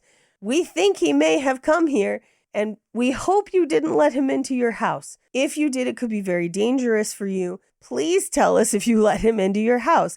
Instead, the lady of the house at gunpoint is just like, nah, I'm gonna fucking shoot you, you fucking, slurs. Yeah, I mean, she's not very kind to this person who's trying to like save her life. No. Because like the guy he's talking about is currently killing her husband. She doesn't know that yet. Yeah, sure, she But doesn't know yes. that, but it doesn't mean he's any less right. No, not at all. And so as the sun's setting, one of the other men on horseback comes over and is just like, hey man, the sun is setting. We should get home. Yeah, we gotta bounce. Yeah, it's gonna get bad. We'll come back tomorrow morning and mop up, but we gotta go. We gotta go. And so they leave, which again is why I want their sequel. I have so many questions. How did they find him? How were they chasing him? What is happening? Anyway, so that lady with the gun goes inside and she's like, hey, they left. And literally walks into Remick just straight up full vampire shit murdering her husband. And she's like, oh my God. And he's like, no, he's just resting. And then her husband gets up and he's like, all better now. Hey, baby, don't freak out. And she's like, oh, fuck. Yeah. So we actually don't see Remick killing her husband. It's creepier than that. Like she walks in, he's sitting in a rocking chair covered in blood. And she looks over at her husband who's like laying face down and Remick's like, don't worry, he's fine. And that's when he gets up and is like, nah, I'm great. And then they kill her. But like, I thought it was interesting how quickly they turn. Yes, they turn very, very quickly in this movie. It felt more like zombies to me, which I thought was kind of cool because in a lot of other vampire movies, it is like they feed on humans, but they don't turn every human. They only turn the ones they want to keep. Right. And I don't know. I guess we don't really see. He's trying to build an army in this one, right? For sure. Yeah. So I guess we don't really necessarily see a situation in which he would feed on somebody just to feed. Because I would wonder if maybe they can do that too. Or if they can feed and just kill somebody. Well, that's what that would be, right? I mean, we don't see that happen because everyone who gets bit gets turned automatically, it seems. But I mean, you might be right. It is more zombie-like, yeah. Which is interesting. I kind of like it. Like, I'm not mad at it. I think it works amazingly for the metaphor. Yes. But it's interesting and new, for me at least, to see. Whenever somebody does, I'll say a new vampire mythology, basically deviating from what we have always had kind of as I'll call it the Bram Stoker accepted version of vampirism. Right. It's always a question as to whether it'll be good or bad. I feel like you get some people that play pretty close to the vest, like your True Bloods, where it's like they're still biting people, they're still draining people. They don't always die, but you can turn people. And, there's a couple extra pieces. Then you get your Twilights of like, we glow in the sun, say I'm so fast and vampire or whatever. I have the skin of a killer Bella. Bella, I'm going to imprint on your daughter. That's Jacob. That's werewolf mythology. I'm sorry. I haven't seen, I don't know. Yeah, we'll get there. But then you get things like 30 Days of Night, which is very, very similar. It is still vampires in the way Bram Stoker would think of them, where they need the dark. And they can turn people. Yeah. But they can also just feed and kill people. But they are much more animalistic. And that's very interesting. I feel like this is a little more supernatural. And it is more of a turning, catching, assimilation. I think the really unique piece of it is the hive mind and the attraction to human creativity. Almost the like unique spark of humanity that is emotion, creativity, community, and those moments in which our creativity brings us together. Yeah. It is a different way to think of vampires yearning for humanity, which is a commonality amongst a lot of vampires. They're always yearning for the sun. They're yearning for the things that used to make them human. Yeah. I just think it's kind of an interesting way to look at it. I love it. I think it's a very cool, like, twist on a very familiar horror villain or trope, maybe. Yeah. Well, and it uses vampires to represent something that vampires don't normally represent. I think I've talked about this a bunch, where different monsters represent different societal ills. Zombies tend to represent corporate greed or disease or kind of population concerns, if that makes sense. It's the overwhelming amount of zombies, because like one zombie on its own, very controllable, very handleable. Yeah. But like 500 zombies, now you got a problem, right? Yeah. Vampires are almost always used to depict excess and like lust and, sexual freedom in a way. And in this movie, that is not the case really at all. A lot of our sexuality that we see in this movie is purely the humans. And when I said this movie was hornier than Baby Girl, I was fucking right. And I stand by that. It's pretty fucking horny. Yeah, it's great. Pretty fucking horny. Yeah. Anyway, they vampires now. We cut to the juke joint where they have set everything up. And their first customers are coming in and they go to buy liquor at the counter. And some of them are still buying corn liquor, but they are paying with town money or plantation money, more specifically. Yeah. Which is kind of useless to smoke and stack because they don't work for the plantation. So that money is only good at the general store or a few other places. It's not money they can take with them and run. Right. Which is at least a backup plan, Right. And they have a conversation about this where Annie and Stack and a few others are like, hey, Smoke, like this isn't Chicago. These people don't have real money because they are essentially enslaved, even though they are free, air quotes. Yeah, they're economically enslaved by the plantation system Yes. company town setup. 100%. Exactly. But they decide they're going to take plantation money no matter what so that these people feel welcome. Who should show up? Mary. Mary comes in, and this is going to cause problems because Stack doesn't want her there. We will find out why momentarily. But Perline also shows up. Of course she does. And I do love that Samuel is like, hey, so I'm going to play. And she's like, yeah. And he's like, are you going to sing? She's like, I don't know. And he's like, is your husband coming? She was like, no. And I was like, huh. Okay, then. All right. But this is where Mary pulls Sammy aside and buys him a drink and is like, oh my God, little Sammy. Like I knew you as a baby, essentially. Yeah. But this is where we start to get more of her story. Yes. And why she is seen amongst this community that doesn't seem to really want to assimilate with white people. She is seen by, I would say, the larger assimilated society as white, but very much by this community as a member of this community as well. Right. And so like you really do kind of want to know like who is this person? Why do they see her this way? And I think they do a really good job of like making you lean in about that, like really thinking about that and then giving a great justifiable reason for it. Yeah. Because it's in this scene where Sammy asks her, what are you? Yeah. And she was like, human. Yes. And he's like, I loved that. No, you know what I meant. Yeah. And she says, my mama's daddy was half black. So she's an eighth black, which by the way, if people at the time knew that, she would be considered black. Yes, she would. Yeah. And honestly, like she would be ostracized from like the assimilated society if that was like public knowledge, which is so dumb, but that's the way it was. That is the way it was. And if you're familiar with the play Carousel, same thing. But this is where Stack shows up because Smoke sees her and goes to Stack and is like, you get rid of her or I do. But like, she can't be here. Yeah. And I think to a modern audience, potentially, especially a white audience, it might not immediately occur to you why she shouldn't be there. But Stack lays it out pretty clear. Yeah, he does. Because he's like, you can't be here. And it's not because I don't love you. I do love you. I would love to be with you. I love you so much, I want to keep you safe, and safe would never be with me. Yeah. That's why I got you a rich white husband. I did it to keep you safe. And she's like, I don't want that. I want to be with you. He's like, you can't. Yeah. He's like, I want that too, but you won't be ever safe if you're with me. Right. Either people will victimize you or they will kill me. Yeah. Either way, we can't be together. At least not here. Right? I mean, and we live here. Yeah. I mean, not in the South, maybe. I mean, they might be able to live up north or maybe, but like they probably need to leave and go to Europe. Cause like, I don't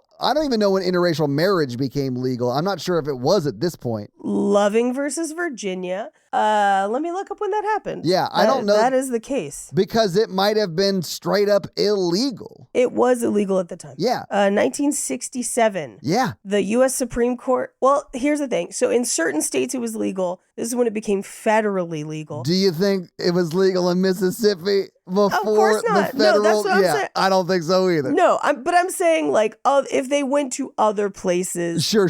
That's fair. Yeah, because the question was, but still, I mean, it wasn't legal nationwide for them to even be a couple until the 60s. That's nuts. Right. So in 1967, Loving versus Virginia struck down all state laws banning interracial marriage and effectively legalized it across the country. And if you're thinking to yourself, well, that was a long time ago. Thank goodness we don't have to deal with that today. Fucking wrong, because it's part of the due process clause for the 14th Amendment to the Constitution, which means a lot of the rollbacks that are happening now with other rights for women's bodily autonomy and other things like that. Yeah, like Roe v. Wade. Yeah. Like Roe v. Wade. This could be next. And the Defense of Marriage Act that was here in the early 2000s that prevented gay marriage, that could come back too. So like, vote for these things. Remember that this does not just impact one or two things. These things are a snowball effect, and this could very easily be repealed, just as gay marriage could be repealed, just like Roe v. Wade was appealed. Nothing is guaranteed. You have to fight to maintain those rights, and fuck the assholes trying to take them from us. Yeah. Literally burn them at the stake. Not afraid to say it into a microphone. Come for me, Trump. I don't care. I know AI is listening. Fuck y'all. Whatever. Anyway, so that is why he's trying to get rid of her. And she's like, yeah, I ain't going. Anyway, as they're having this conversation, Delta Slim is playing piano and he's like, it's time to introduce the man I've been hearing about all day, Preacher Boy. And so Preacher Boy gets up, Sammy gets up. Yeah. And he's about to start playing. And Delta Slim is like, tell them who you are. Yeah. But as that's happening, we cut to what I assume is a flashback from earlier that day. And Delta Slim is like, blues wasn't forced on us like religion was. We brought this from home. It's in us, it's powerful, and it's big. So give it that respect, because for as much as Sammy is one of those people who can bring the forces of the ancestors and everything with his music, I think Delta Slim was too. Yeah. And maybe that power has waned over time, but he sees it in Sammy. Yeah. So thus ensues the coolest fucking scene in this movie. It's really well done. Because it all looks like a oneer. It looks like one shot. But they're incorporating so much of music, both from way before this time and way after this time. Everything. And I thought that shit was cool. It is literally like Sammy's performance is bringing out all of it. It's bringing the spirits of the past, spirits of the future. Yeah. It metaphorically burns down the building around them. Yeah. But unfortunately, that means it calls out to the vampires. Now, I will say this is one of those scenes that I heard people complaining about on the internet. And I feel like if you're complaining about this scene, you don't understand this movie at all. Why? Thank you. Jake and I were talking about this today when we were watching it, where there were people that are like, I thought it was corny. I was like, it's literally the movie. Like, this is the point of the movie. Like, and they set it up in the opening, like, voiceover. Yes. This is the moment. Yes. They're setting up in that. This is the thesis statement of the movie. Yes. Yes. So I don't want to hear anything about it. And also, like, we get, like, Sammy singing this awesome song, and, like, so good. We get, like, I don't know, Bootsy Collins at one point playing guitar. I was like, hell yeah, let's do this. Yeah, a Bootsy Collins stand-in, yeah, for sure. Yeah, I mean, it's not Bootsy, but you know what I'm saying. It's like that guy. You're like, oh shit, Parliament's in this? I know, Come on, where George at? Yeah, but also, like, ancient music, and not even just Black music. No. Because we also kind of cascade it through where we see, like, Chinese performers and, like, all kinds. It's great. It's such a unique way to kind of display this additional mythology of the creatures in this movie. Yeah. It's so good. We cut to after he's done playing. Preacher Boy's making out with Perline. Because if you're Perline, how could you not, right? You just saw the ancestors. Like, come on. Like, yeah, you're going to make out with the dude that allowed you to commune with the ancestors and the future and, like, possibly see Bootsy Collins. And possibly P-Funk, yeah. Yeah, who knows? Who knows? But they're making out, and this is the scene that a lot of people have talked about after this movie, because he remembers Stack's advice. Yeah. And he's like, I want to try something. And she's like, hey, no, I walked here. Please let me wash up first. And he just says, no, I just want to taste you. And he goes down on her and her soul leaves her body. Yeah. It's just like, I mean, she's enjoying herself. I'll just say it that way. Oh, because yes. someone walks up to the door and doesn't walk in because they hear the performance she's putting on. Stack. That's right. It is Stack. You're right. Stack walks by and listens and he just goes, he found that button, didn't he? Yeah, that's right. That's right. So we then cut to the twins and Annie and Mary and a few others counting out kind of the till. And they're like, this is not enough money because most of it's plantation money and it's not useful. We can't turn it in for real money. When who should show up at the front door? And I should mention, we get a very brief scene of Cornbread going out to take a piss. Yeah. We don't see Cornbread again for a while. Cornbread's kind of the doorman, and he is like lovable. I don't know what else to say, but he's lovable. He's so good. He's great. But who should show up? It's Remick and the two people that he killed. And they're like, hey, we're just musicians. We heard you playing, so we walked here. We've got good money, and we're happy to spend it. And we would love to perform with y'all. And they perform, and they're not bad, but it is nothing compared to what we just heard. I love the song they're playing, Pick Old Robin Clean, because it's like, if you listen to the lyrics, yes, it is very much about like eating somebody named Robin, like to the bone, and they're vampires. And that to me is funny, but it's also like this like jaunty little hoppy, bouncy song. It's like Pumped Up Kicks, you know, like from Foster the People or whatever. It's like this. Yeah, it's like this really peppy song about a school shooting. Like that's kind of what this vibe is of this song here. Yep. And they say they're from North Carolina and they're like, are you Klan? And they're like, no, we believe in equality, which is very much an all lives matter answer. It is, but I don't think the Klan would have let him in. They would not have if they knew he was Irish. Yes, but the two people he turned were in the Klan. They were in the Klan. So like, absolutely. 2/3 at this point are Klan members. So like, fair question. Yes. But I love in this scene, and I especially noticed this on a second viewing, that Annie is like, they gave me the creeps. Like before anything pops off, Annie is like, nah, something's off about these white people, aside from them just being white people. That would show up at night. I would be a little like nervous too. And I know that sounds crazy, but like if they all run back to town and lied and said that they got robbed by people here, they could like form a posse to come kill us. Right. Like the amount of like unsafe that would feel to me, I think. Sure. Like I get why she's very hesitant. I think she already senses their evil. Same. Yeah. Yeah. And not just in a human way, in a spiritually. Something ain't right, Paige. Something ain't right. Because at this point she thinks it's hate. Spiritually, they're putting raisins in their potato salad, and it's not good, right? Why do they put vinegar on everything? Spiritually, they have no rhythm. And anyway, they turn them away, and they're like, hey, there's a bunch of white clubs in town. You can go play there. And they're like, oh, because we're white? Nice. I did love that. I thought Real that was very nice. funny. Yeah. Like, you fucking bastards. Like, they're like, all right, we'll go, but we're going to walk away real slow. I love that he said it that way. It's very funny. well, and they say it as like, oh, because we're white, so you're the racist ones now. And I'm like, no. They live in a place where y'all represent a lack of safety. Yeah. Like, this is very different. There is an imbalance. But they're like, uh-huh. So they walk away.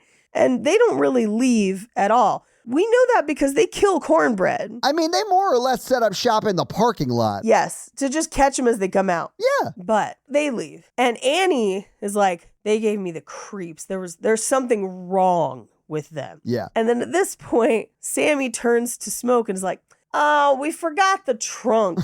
And we don't really know what's in the trunk yet. It'll come into play later. It will. And they're like, no, there's just 3 of them. But it would have helped. It would have helped. It would have slowed them down, but like... Yeah, it would have helped. You know, yeah. Anyway, Smoke then takes Sammy up to kind of the loft. There's like a loft over the dance floor and everything. Yeah. And this is where he has the conversation where he's like, that was a great performance. You're incredible at it. You need to leave and not do this. You need to go live some sort of respectable life. If you want to be a musician, fine, but go do it among the respectable Black folks. Don't try to kind of be gangsters like us to accomplish your dreams. And he's like, I'm going to do what I'm going to do, man. Like, I'm going to play. And he's like, all right, but like, here's what happened to us after we killed our dad. Yeah. Or I killed our dad, essentially. We went to the next town over that was all free black people, but they knew our dad and knew we'd killed him, and they would not let us in.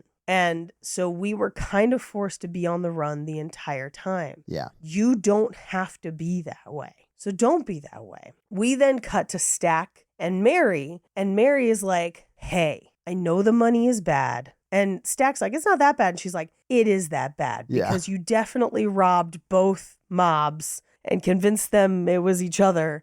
And that's going to be a problem. So let me at least go talk to those white people and see if they have real money. Yeah. You know, at least help a little bit. And they'll talk to me more than I'll talk to you. Yeah. And he's like, oh, man, I don't know. But as they're doing that, Sam and Smoke really get into it where Smoke threatens to kill him. And he's like, he won't, but he's trying to scare him. I mean, Sammy said something the fact of like, listen, I'm leaving the plantation. If you want to stop me, you're going to have to shoot me. And so like Michael B. Jordan takes his gun out and like points it in his face. Yeah. And he says, I'm a soldier boy. And I thought that was funny. And so he's like, I'm just following orders or whatever, and puts the gun right in his face. He's like, be careful what you asked me to do. Be careful what you asked me to do. He identifies himself as a soldier twice, and he does wear dog tags. They fought in World War I. They mention it very briefly. Yeah. Yeah. But while that's happening, Mary goes out to the white folks who are playing Go Lassie Go. Yeah. A little hint at what's to come. And they offer her gold from a different place at time, at which point I was like, are vampires and leprechauns the same? I thought they were like from Davy Jones' locker. I thought it was like that kind of vibe. Ooh, okay. I think it's more of like a Faustian gambit. Oh, yeah, it definitely is. I think for the metaphor. But I just wanted to set up a joke later where I could be like, yo, Mary gave it up for that booty. But I think it's a case of if you take the gold, they then have some sort of hold over you. Sure, yeah. But nobody really does. Nobody takes the gold because everybody is kind of like, the fuck is this shit? I also think that serves the metaphor of like they are assimilation because it's often done because the person who is doing that is getting a lot of money for that exchange. Right. I do love that everyone's just like, I meant like Benjamin. Yeah, I meant like real money. Real money. Anyway, they say to her, they're like, look, this is no good to you because money can't fix your pain. Like, right. You're hurting, which I do think is, you know how sometimes a psychic is like, there's someone dead near you. I'm getting a B, and they're just kind of like, they're like an older relative. Yeah. Just generalizing. Yeah. Cold reading, if you will. And she gets freaked out. She's like, my mother just passed. And they're like, yeah, no, we all need saving. You should join us. And she pulls her gun and is like, I'm going to go back to where I came from. Yeah. Y'all should go back to where y'all came from. I mean, it's weird. Like the things they're saying are weird. He's full on drooling down his face. She was right to pull her gun. But it doesn't really do her any good because as she turns her back and starts to walk away, he like stands up and then like starts to float and then it cuts to Perline. It cuts to Perline like starting to sing and it's like, it almost sounds like a scream of being attacked and it's like such a great cut that leaves like this ominous tone for Mary and the whole, is she or isn't she a vampire? Yes. And for me, the scariest part was right before that, before she turned away, where they're like, we all need saving. And then they just put their hands up. Yep. Like this. Yeah. Right. Like jazz hands. So Perline sings because she is free. She has had a great night. Yeah. She is all loosened up. But Mary comes back in. Now she comes up to Cornbread and is like, are you going to let me in? He's like, well, of course. Which is all they need. Yes, right? Because she had to get permission because she is currently a vampire. Yep. And he invited her in. Yep. Yeah. And she comes in and pulls Stack into a room and they are getting it. Getting while the getting is good. Like, yeah, I mean, it's not really getting while the getting's good because she's a full-ass vampire and he about to die. Well, not yet, but yes. Meanwhile, Smoke is like tuning up a guy that they found stealing from them. Who cut up someone's face? Yeah. Yeah. I mean, yeah, the guy's all messed up. Yeah. But then we cut back to Stack and Mary, and he's like, baby, you drooling. And she's like, you want some? And he's like, yeah. And she spits into his mouth. She doesn't. She doesn't spit into his mouth. She is drooling because she's about to feed, and she slightly leans her gullet forward, and the excess drool falls in his mouth. There's no spitting at all. When you mentioned this, I was like, that might be hot. When I watched it, I was like, it's not. Disagree. Ugh. If you're drooling this much to the point where you can just slightly tip your face forward and like a bucket falls out, you got some Pavlovian problems. Look, when Cardi B's seminal classic Wet Ass Pussy came out and Ben Shapiro's wife was like, if you need a mop, that's a medical issue. That's what you sound like right now. It's not. It is. Spitting requires intent. There's no intent on her part. She is just drooling so much because she's about to kill him, Paige, that she just slightly leans forward and drool happens to fall out of her mouth into his. It's not sexy at all. He like willingly opens his mouth for it. I mean, okay, yeah. So maybe he's a little more into it. I don't think she's even aware what's going on because she's about to eat his face. She is about to eat his face. And we cut to Smoke is done tuning that guy up. And so he's like, go get Stack. Sammy goes to get Stack and opens the door, and they fucking. Well, but also she has already bitten him. Yeah, I mean, I don't know that they're having sex. I think that that's what it looks like because that's the way that Mary wants it to look like. Right. I think she's feeding because when he goes back, and I love that we know she's a vampire and we follow Sammy in real time in this moment, knowing that he is dying in that room because Mary's eating him. Right. And we follow Sammy in real time going to talk to his brother and be like, hey, I can't get him. He's banging Mary. And he's like, well, go get him. I need him now. And he's like, I don't care what he's doing. We're going to go. Yeah. And Sammy's like, I'm not doing that alone. Yeah, for sure. And so he goes to get him. And that's when you see that he's being killed. But it takes like a good 30 seconds. And then the whole time you're like, you go now. Go. You might be able to save him.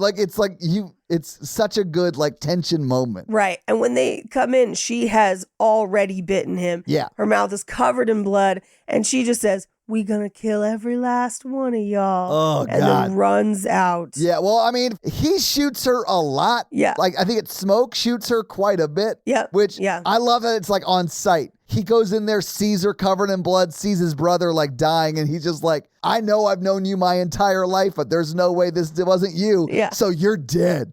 And I love that. But I mean, it doesn't kill her because she's a vampire, but his instincts were right. But it's at this point that Annie's like, that's a haint, and she bit him. Lock that door. Yeah. Because we should get that body out of here, and they won't because it's Stack. And she's like, you should, but all right. Yo, the scene where Smoke is holding Stack and like that shit, I was bawling during the scene. Having like lived a version of this, Sure. it was like so sad and so like real. Yeah. Like it didn't feel like I was watching a movie of it. It felt like I was reliving it on some level because their performances were so good. And like the helplessness of like, fuck, like hearing someone you love use their last breath to tell you they love you. Like, shit, man. It's like, it was such a heavy moment. And then like, you completely understand why Smoke is like, fuck you, he's staying here with me. I don't care that you think he's a haint. Like, you sort of understand where he is in that moment, although he is very wrong. Yeah, very wrong. But here's how good that performance is that you said there. It's one person. No, I know. He's doing both sides. He's playing both sides of the ball on this, which is insane. But like that's how incredible it is. I know. Yes. I'm not saying it's not. It's just like No. I'm saying it's so it's so good that you forget at certain points in the movie that they are the same actor because it's so distinct. But there are multiple points in this movie where even to the point where I am a Michael B. Jordan fan. I love him in almost everything I've ever seen him in. He's great. I mean, in his movies, I don't know about him personally, but he's great in movies. When I saw the red carpet and it had all them posing together, I was like, oh, that's right. There's only one. Like, I had that moment and I'm like, I know who this actor is. Like, yeah. I have seen it, but that's how good the performance is. Yeah, Michael A. Jordan is great. They should let him come out of the box more often. I know. Like, him and Poot Lovato. Demi's alleged attic sibling. Poot? Poot. It's an internet phenomenon. It sounds like a fart. It does. Anyway, they do eventually get him to come out of the room to close the door to kind of figure out what's going to happen next. They lock Stack in there, which is important. Yes. At Annie's insistence. Yes. Yeah. Because Yeah. Annie's not an idiot. No, Annie's like, we endanger child. I also don't think Smoke is an idiot. I think he's reacting emotionally to a Sure. traumatic event. But yes. Yes. But at this point, Bo Chow, one of the store owners, is like, I got to go get the car. And they don't think about what's going on outside yet. Right. And so they have everyone leave, unwittingly sending them all out to the vampires. Yeah, I don't think any of them make it home. No, nobody makes it home. Yeah. Nobody makes it home. And so everybody gets got. They have not realized that yet. But who should come up but Cornbread? Yeah. And Cornbread's like, what did I miss? And they're like, Stack is dead, man. Like, the fuck? And I do love the effect they do on the eyes. Yeah, with the redness. It's very subtle, but it's so good. It is really good, yeah. And Cornbread's like, well, just let me in. And they're like, why? And Annie's like, no. Why do you need to ask? Because you dead. Yeah. You a haint now. Like, you tell me.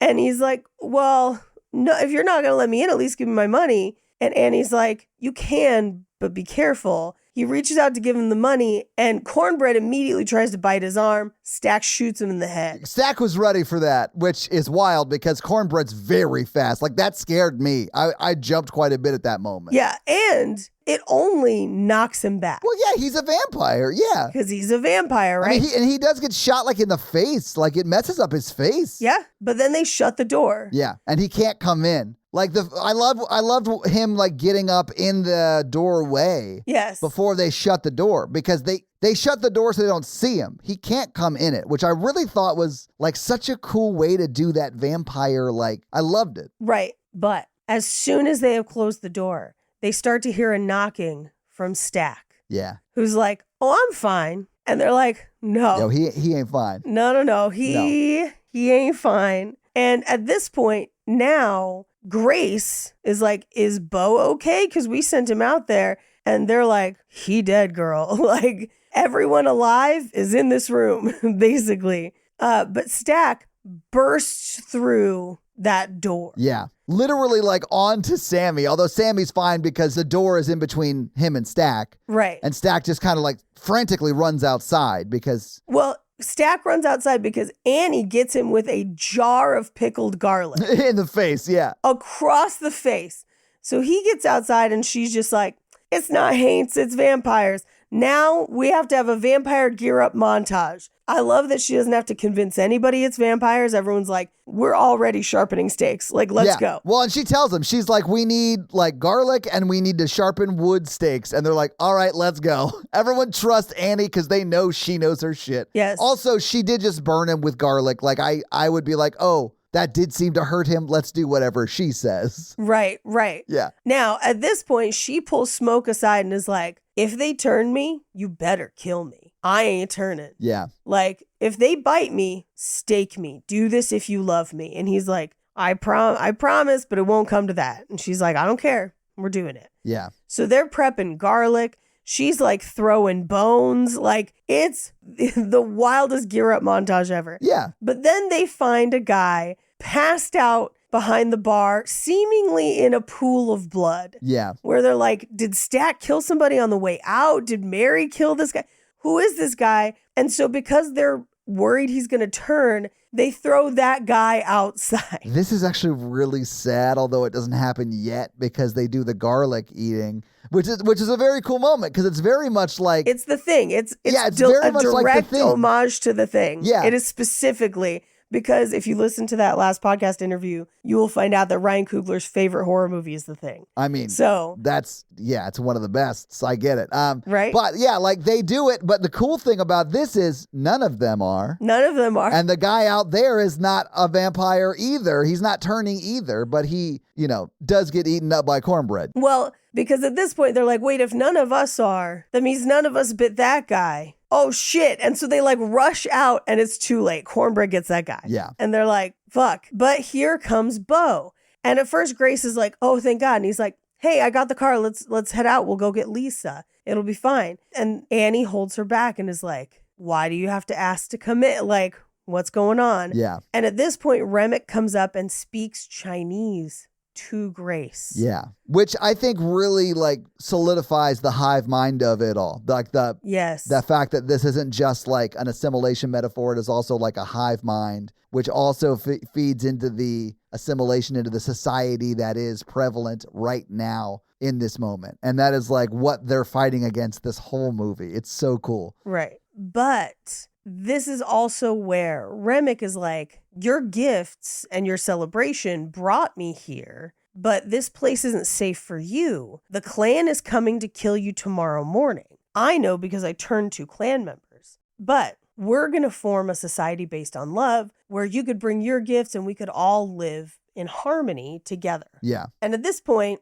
Stack comes up and is like, hey, come on. Like, just join us, brother. You could be with me forever. And Smoke almost goes. And they pull him back and they close the door. And I love that as they close the door, Stack is just like, no vision. Yeah. But Smoke is hand shaking because now he realizes, like, I gotta probably kill my own brother. Like, yeah. Hardcore. Yeah. But they at least have to stay through the night so that they can make it to morning. That's their plan. But Grace ain't having it because she's like, they know my daughter is in the store. They can easily go kill her. There's nothing stopping them.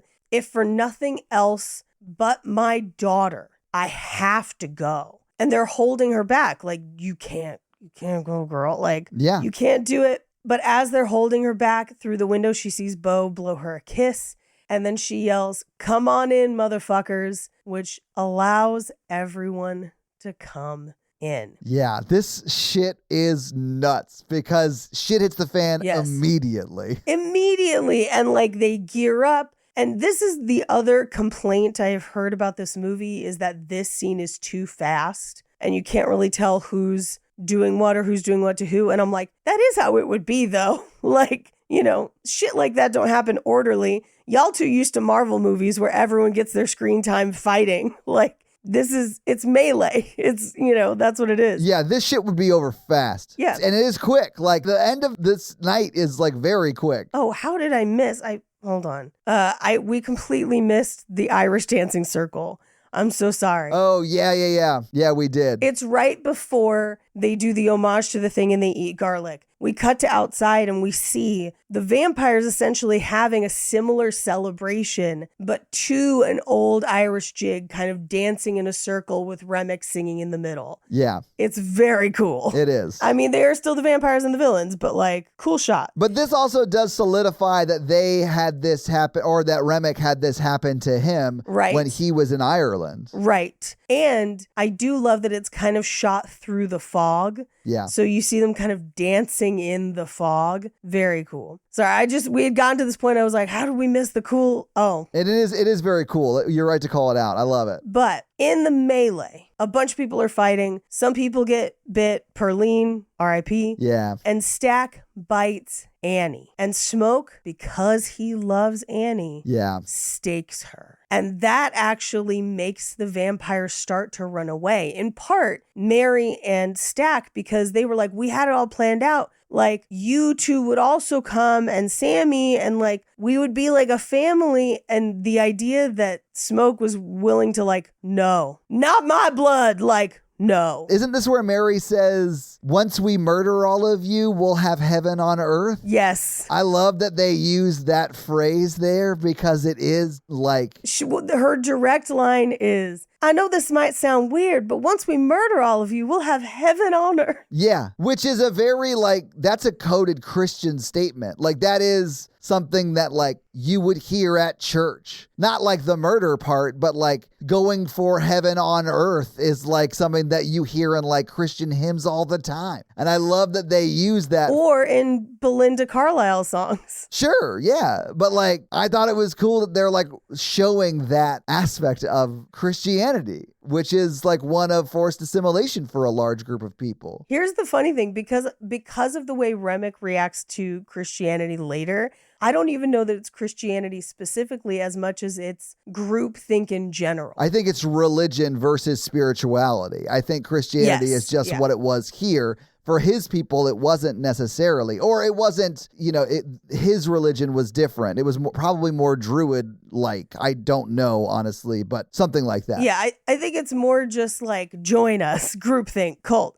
But so he stakes Annie. They freak out. They all kind of leave, but also they've run out of ammo and they can't leave without Sammy. So Delta Slim uses a bottle to slice open his arm to kind of create a diversion as Smoke and Stack still fight. And Sammy versus Remick start fighting as well. Sammy kind of runs upstairs and is trying to jump out the back, and Remick chases him down. But now Remick has these crazy long claws. It's so cool, though. Not human hands. It's so cool. It's so gradual and so natural looking. It's very freaky. Yeah. But at this point, we're kind of watching two fights at the same time. And we see that Stack can't kill Smoke because he still has Annie's mojo bag on him. Yeah. And Smoke can kill Stack, but we will find out later he doesn't. Yeah. They either agree to part ways or who knows what. But meanwhile, in the fight between Remick and Sammy, this is where Sammy starts praying and Remick is like, oh, I remember those when the Christians came to persecute my people.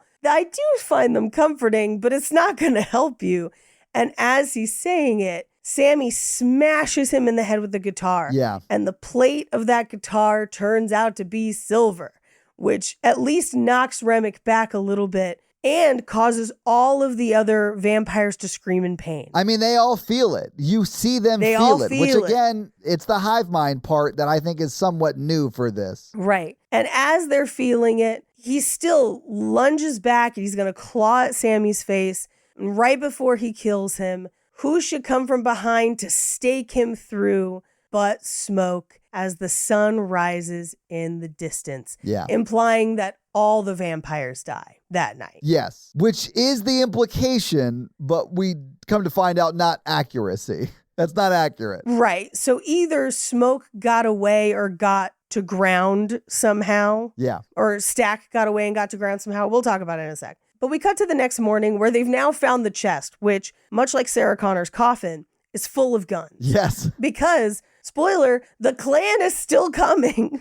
And at this point, Smoke is like, go home to your dad, take the car, just go. Yeah. And essentially he's like, I'm going to stay here. And with every last bit of me, I am going to kill the fucking Klan. Because they know they're coming, because Remick told them. Yeah. He sends Sammy home and then he pulls off his mojo bag, basically meaning like, take me out. Yeah. Let me die. I mean, his child and wife, more or less, are dead. Are waiting on the other side. I get why he would want to say goodbye to this world for sure. Oh, yeah. No matter what was on the other side. And we see him go to them. So, like, in the magical realism of the movie, he does end up with them on the other side of whatever, you know? Yes. Yeah. Which I love that for him, that he deserves that shit. Yes.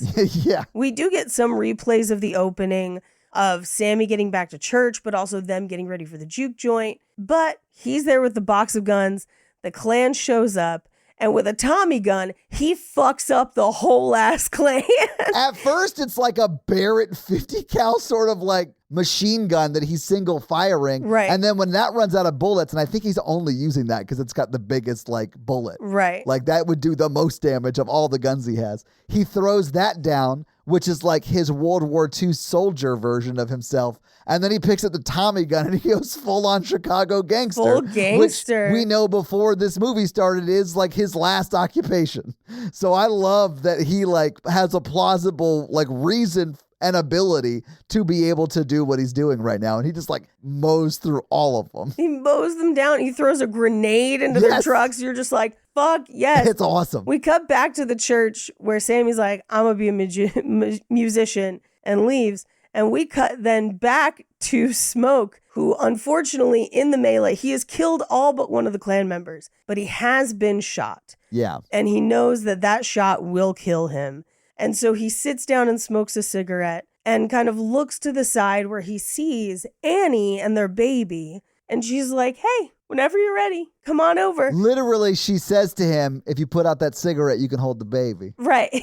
You can't smoke on babies in heaven. It's the one thing we carry over from Earth. But it's like a really sweet way of like, hey, we're here for you. Just let go and come to us. It's like, it's so sweet. I loved it. It is. Well, and I love that he's like, I got one thing to do first. Hold up. Yep. Because the last clan member is like, I've got money. I'll pay you. And he just literally like cocks that gun and just riddles that man full of bullets. Yeah. And then it's implied that he dies. It was just like, cool. I'm on the other side. He definitely does die. Oh.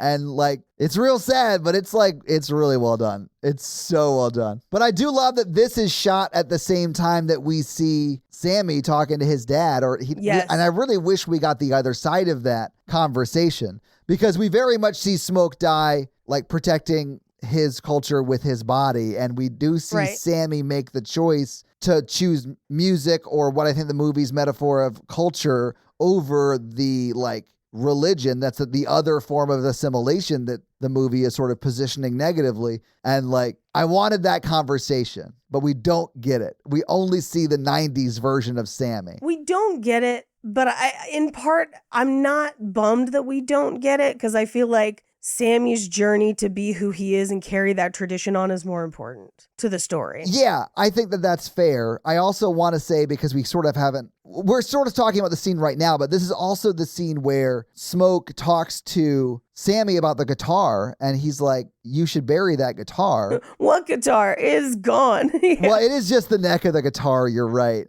But like, he's like, I can't bury the guitar. I can't get rid of it. It was Charlie Patton's, who was like the godfather of like Delta blues. But Smoke is like, it's not.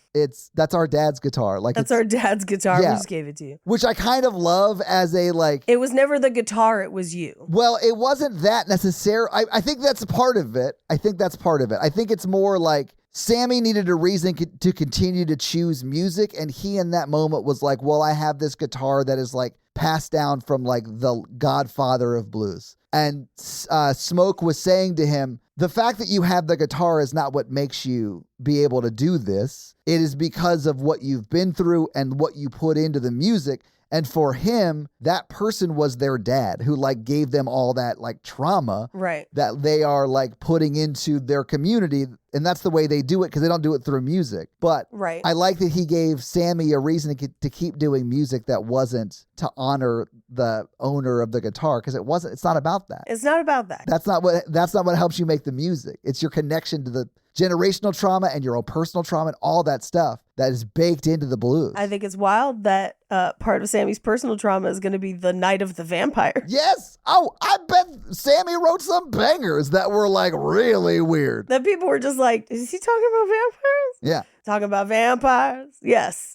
But that is not the end of the movie. We do get a series of shots that imply that Sammy goes on to be a successful blues musician, again, played by Buddy Guy. Yeah, he goes on to be Buddy Guy, which is like one of the most successful blues musicians. Then we get a mid-credit scene where Buddy Guy is in a bar in the 90s, aka Sammy is in a bar in the 90s, preacher boy. Yeah. And who should walk in but Stack and Mary in their 90s finery? Yes. Which honestly, it's a good look for Michael B. Jordan, man. I was digging it. I thought it was a weird choice for him to come in and be like, Sammy! Sorry, that's my best Bill Cosby impression. But he basically comes in and is like, hey, man, we've been following you, like, following your music, but the recordings, it's not as good as the old stuff when it was live. He's like, I prefer the real thing. Yeah. Yeah. Which is, I think, him longing for like what he can no longer have, right? Yeah. Because he has assimilated in the like metaphor of the movie. Yes. Now, however, there is a second post-credit scene where it is just Sammy in the church playing the blues alone. Yeah. Which again, for me is like, it was never about the guitar. It was never about the anything. It was just you in your time alone, however you felt to create this art. And that's the movie. So having seen the movie, having talked about the movie, what did you think about Sinners? Oh, fucking loved it, man. Man, it's such a good movie. It's truly amazing. It's great. I don't know. I don't really have much left to say about it, really. I just love the music that's baked into the movie. I just love the way they're talking about it and the way they're like balancing the vampire like myth that I know so well with like assimilation culture and like all of that, and like the crushing weight of that was so cool.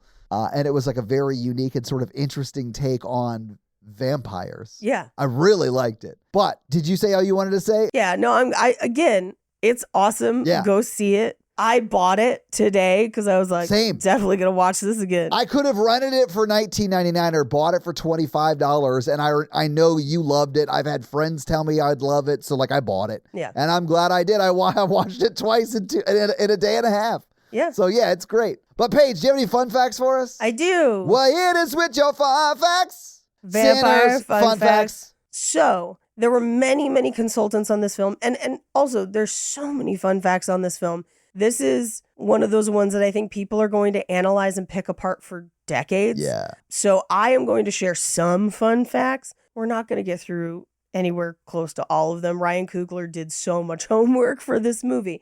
But specifically, he hired a consultant named Dolly Lee who specialized in the Chinese communities in the Delta at this time, which, based on a documentary Ryan Coogler saw, that inspired him to make the grocers in the movie Chinese, because that was actually surprisingly accurate for the time. I think it's also accurate for now at times. Sure, Ryan Coogler has given a million interviews about this movie. It's hard to keep up. He said a lot. Love that. I think we will be getting sound bites about this movie forever. Good. But in addition to a lot of blues and a lot of Irish folk music, he was listening to Metallica's and Justice for All album. Oh, shit. That was my favorite album growing up. Like, no joke. That's a good one. Yeah, it's like, oof. I love that. It's a good fun fact, Bay Area band. Yeah. I've been listening to For Whom the Bell Tolls ever since we did Freaky Tales. It's been stuck in my head. Pretty sure it was Master of Puppets. No, fuck it wasn't. You know it. Anyway, so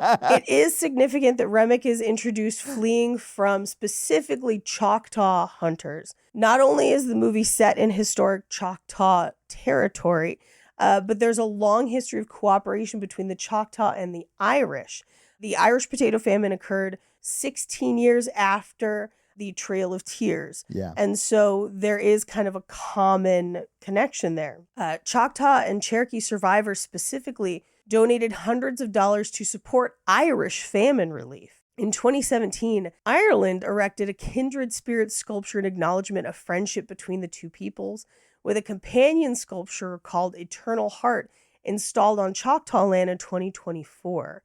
When the coronavirus pandemic began in 2020, the Navajo and Hopi nations were hit especially hard, and Ireland sent $2 million in donations, accrediting it to Choctaw kindness in their time of need, which does give us some explanation about how they might have encountered Remick at this time. Yeah. Finding out, basically trying to extend aid and help to an Irishman, who then turns out to unfortunately be a vampire. Wild. Yeah. Now, this one might be a corn fact. I couldn't track this quote down, but Ryan Coogler said in an interview that Remick is partially inspired by the character of Death in Puss in Boots: The Last Wish.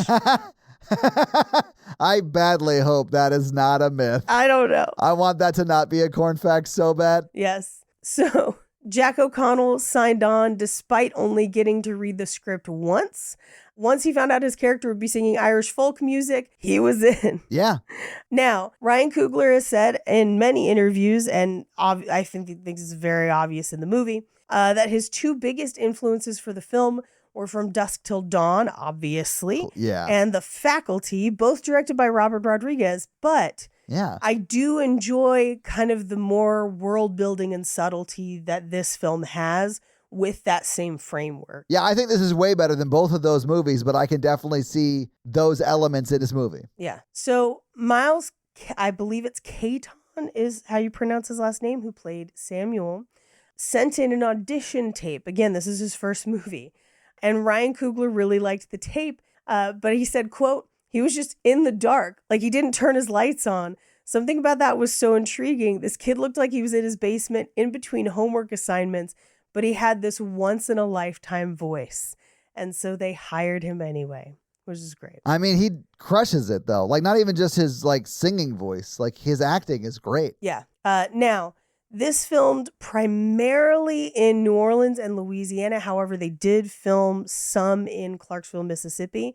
but they did a lot to make Louisiana look like Mississippi. So they actually went to Clarksville, and whatever they could replicate, they could replicate. Now, here's part of why that probably happened, and we've brought this up on the last couple of movies. Likely film subsidies. Do you mean Clarksdale? Yes, probably. Clarksville is close to me. Clarksdale in Mississippi is where Delta Blues was, quote, born. Yeah. Okay. Sorry. No, you're good. They're very similar. Yeah. Yep. The Smokestack twins are named after Smokestack Lightin' by Howlin' Wolf. I wondered that, actually. They are. Another inspiration for the film that Ryan Coogler has talked about is an episode of The Twilight Zone. Now, this is something that he talks about in that last podcast interview. So if you want to hear more about it, definitely listen to that. I got to listen to it. Yeah. Yes. And it's the last rites of Jeff Myrtlebank, but also Salem's Lot, which again, vampires with their own mythology, etc. Yeah. But Ryan Coogler, super into old Twilight Zone, which me too. So yes. Yeah, I mean, a lot of people are. Yeah. Yeah. Most of the musical performances were recorded live on set, with the cast members performing alongside blues musicians.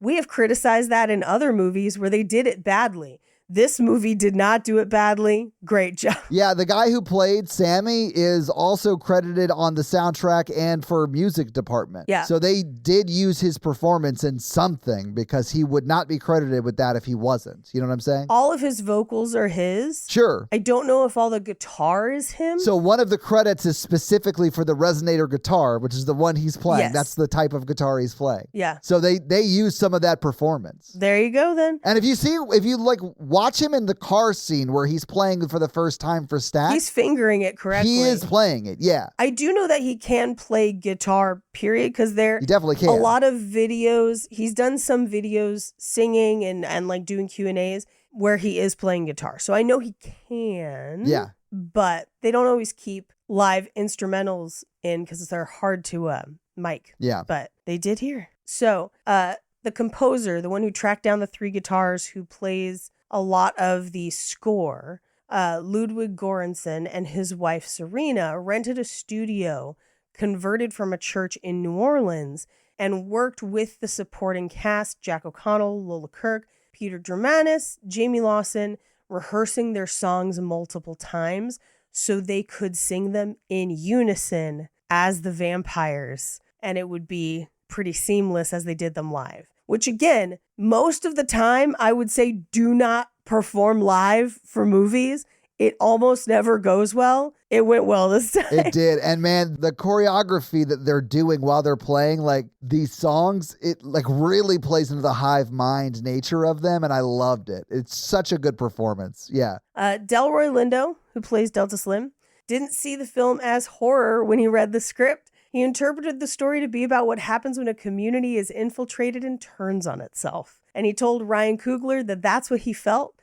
He gave the director impressions of after having read it once, and then he affirmed his impressions. He also told the director where he thought the script needed work, and Ryan Coogler agreed with him, so they worked on it together. That's awesome. And again, Delroy Lindo, been robbed of some Oscars, and it is time for him to have one. And he's been working for a long time. If I came onto set and was like, yo, we got to punch up this script, it's trash, I would get fired. He was able to do that because he has been a working actor for a long, long time. The dude knows movies. You know what I'm saying? He's kind of earned that. Oh, absolutely. I'll end on this one just because we could read fun facts about this movie all night. Yeah. But when Smoke comes to Annie to pay his respects to the baby's burial ground before kind of them getting back together, it was originally the audition scene for Wunmi Masaku and her chemistry read with Michael B. Jordan. And they said it went so well, they cast her in the room. So that's what's up, girl. Nailed that audition. They do have a lot of chemistry. And those are your fun facts. Well, thank you for those fun facts, Paige. Let's talk a little bit about box office. So what do you think the production budget was for Sinners? And you might already know because it was in the news. But I already know this one. Yeah, I know this one. I'll just tell. It's $90 million. Looks great for 90 mil. This is what a $90 million movie should look like. Yeah, I'll say 90 million is a lot of money, but this movie looks like a lot of money. Yes. It looks great. Now, the movie came out the weekend of April 18th. this past year of 2025. It was number 1 the weekend it came out. Warner Brothers had the top 2 movies. The first one, Sinners. The second one, a Minecraft movie. Number 3 was The King of Kings. Number 4 was The Amateur. And number 5 was Welfare. Paige, what do you think Sinners brought in its opening weekend? I want to say it was close to 70 million opening weekend. It wasn't domestically, at least. Domestically, it was $48 million, just over it, barely over it. Yeah. Which is still not bad. Half your budget in opening weekend is great. Yeah. To be honest. On a budget that big, yes. On a $90 million budget, yeah, it's great. But don't worry, because literally it's next weekend, and it also brought in $45.7 million and was again number 1. So it's still bringing in money. Yeah. Like, as of this recording, it's still charting. Yeah. I mean, it's last weekend that's in its 7th weekend, which is the most recent weekend when we're recording this. It brought in $5.2 million and was 6th in the theaters. Yeah. I bet it drops because it now is available to purchase and rent. So I bet it drops out of the top 10 in the next 2 or 3 weeks. But it's still in theaters making money. And Paige, I'll just tell you right now, it's made $268.5 million. But if you're listening to this episode, it's already made more money. You know what I'm saying? Like, it's still in theaters. Not only that, because they're doing a special event for the re-release in 70 mil, I bet it's going to get another surge. I wouldn't be surprised by that at all. And again, that's just domestic. Yeah. Oh, yeah, I haven't gone international. Internationally, it brought in $82.6 million and is also still in theaters. Yeah. So it will bring in more than the combined total of $351.2 million where it is today. Yeah. It'll be more than that. Like, it will definitely be more than that. I think it's going, if it does not quadruple its budget, it's going to be close. Quad is 4, right? Yeah. So 4X would be what, 360? At least 360. Paige, it's at 351. There's no way it doesn't. Yeah. Yeah. Anyway, that's your box office, but it's a continuing story because it's still in theaters. Paige, you want to hit him with that scary scale? Our scary scale is a scale of how scary we found this movie today, with 1 being Ghostbusters and 10 being Texas Chainsaw Massacre. Todd. I'm going to give it a 4. There were moments that were very scary for me. I think overall, the hardest scene for me was the brother holding the brother dying. It was so sad. It crushed me, but there were some scary moments too. I think on the scary scale, I'd give this maybe a 2. On the emotional devastation scale, it's like a 5. Yeah, for sure, especially for me. But that's your scary scale. Yeah. So this week, Paige, the listeners made us watch Sinners. So what are we watching next week? For next week, we're starting a new theme. It's the middle of summer, and so we always try to do some sort of summer vacation something. We've done camp movies, we've done vacation movies, but we were thinking this time it'd be summer road trips. So your first film for our summer road trip month is Wrong Turn 2, Dead End. Hey, do we have any reviews, Todd? Yeah, so let me read this Spotify comment from our most recent The Monkey episode. And I'm going to read this one because it also does sort of tie into this episode. And that was Mark's comment. He said, Michael, Wasp, Jordan, and then a bunch of laugh emojis. So listen, I thought the bee jokes and the wasp jokes were very funny. I'm glad you guys enjoyed them. If you want to have me read your Spotify comment and or 5-star Apple review, leave us one of those things and I'll do just that. So guys, if you like this show but want to hear Paige and I talk about romantic comedies or just regular romantic movies, check out our other podcast, some might call it a sister podcast, called Romancing the Pod, where we do just that weekly. It's a lot like this show, but for romance and romantic comedies, because Paige doesn't like them. So we make her watch them, just like you guys make me watch horror over here. But if you want to follow me, I am at Todd J. Awesome on all the social media. Paige is at Rampage Wesley on Instagram? Yes, and TikTok. And just Paige Wesley on Twitter, because you got that before some CEO lady and she wanted it, but you wouldn't give it back. And I respect you for that. Refuse. Also, Paige Suck it, other Paige Wesley. Paige is also on another podcast. It's great. You should check it out. It's called Cult Podcast with Armando Torres, who is a wonderful person. And if you want to support this show, go to Patreon at patreon.com/horrorvirgin, where there are a lot of great levels and a lot of great things. We do the Patreon shout outs at the beginning of every episode. We do listener requests, stuff like that, bonus episodes. So you'll be getting all of that content, plus episodes a day early with no ads, and who doesn't love that? So sign up for the Patreon and get a lot of great stuff. That's going to be it for us, you guys. I'm Paige. And I'm your horror virgin, Todd. Keep it ooky spooky. Yeah, have an amazing week, guys. Bye! Michael A. Jordan slaps nerds.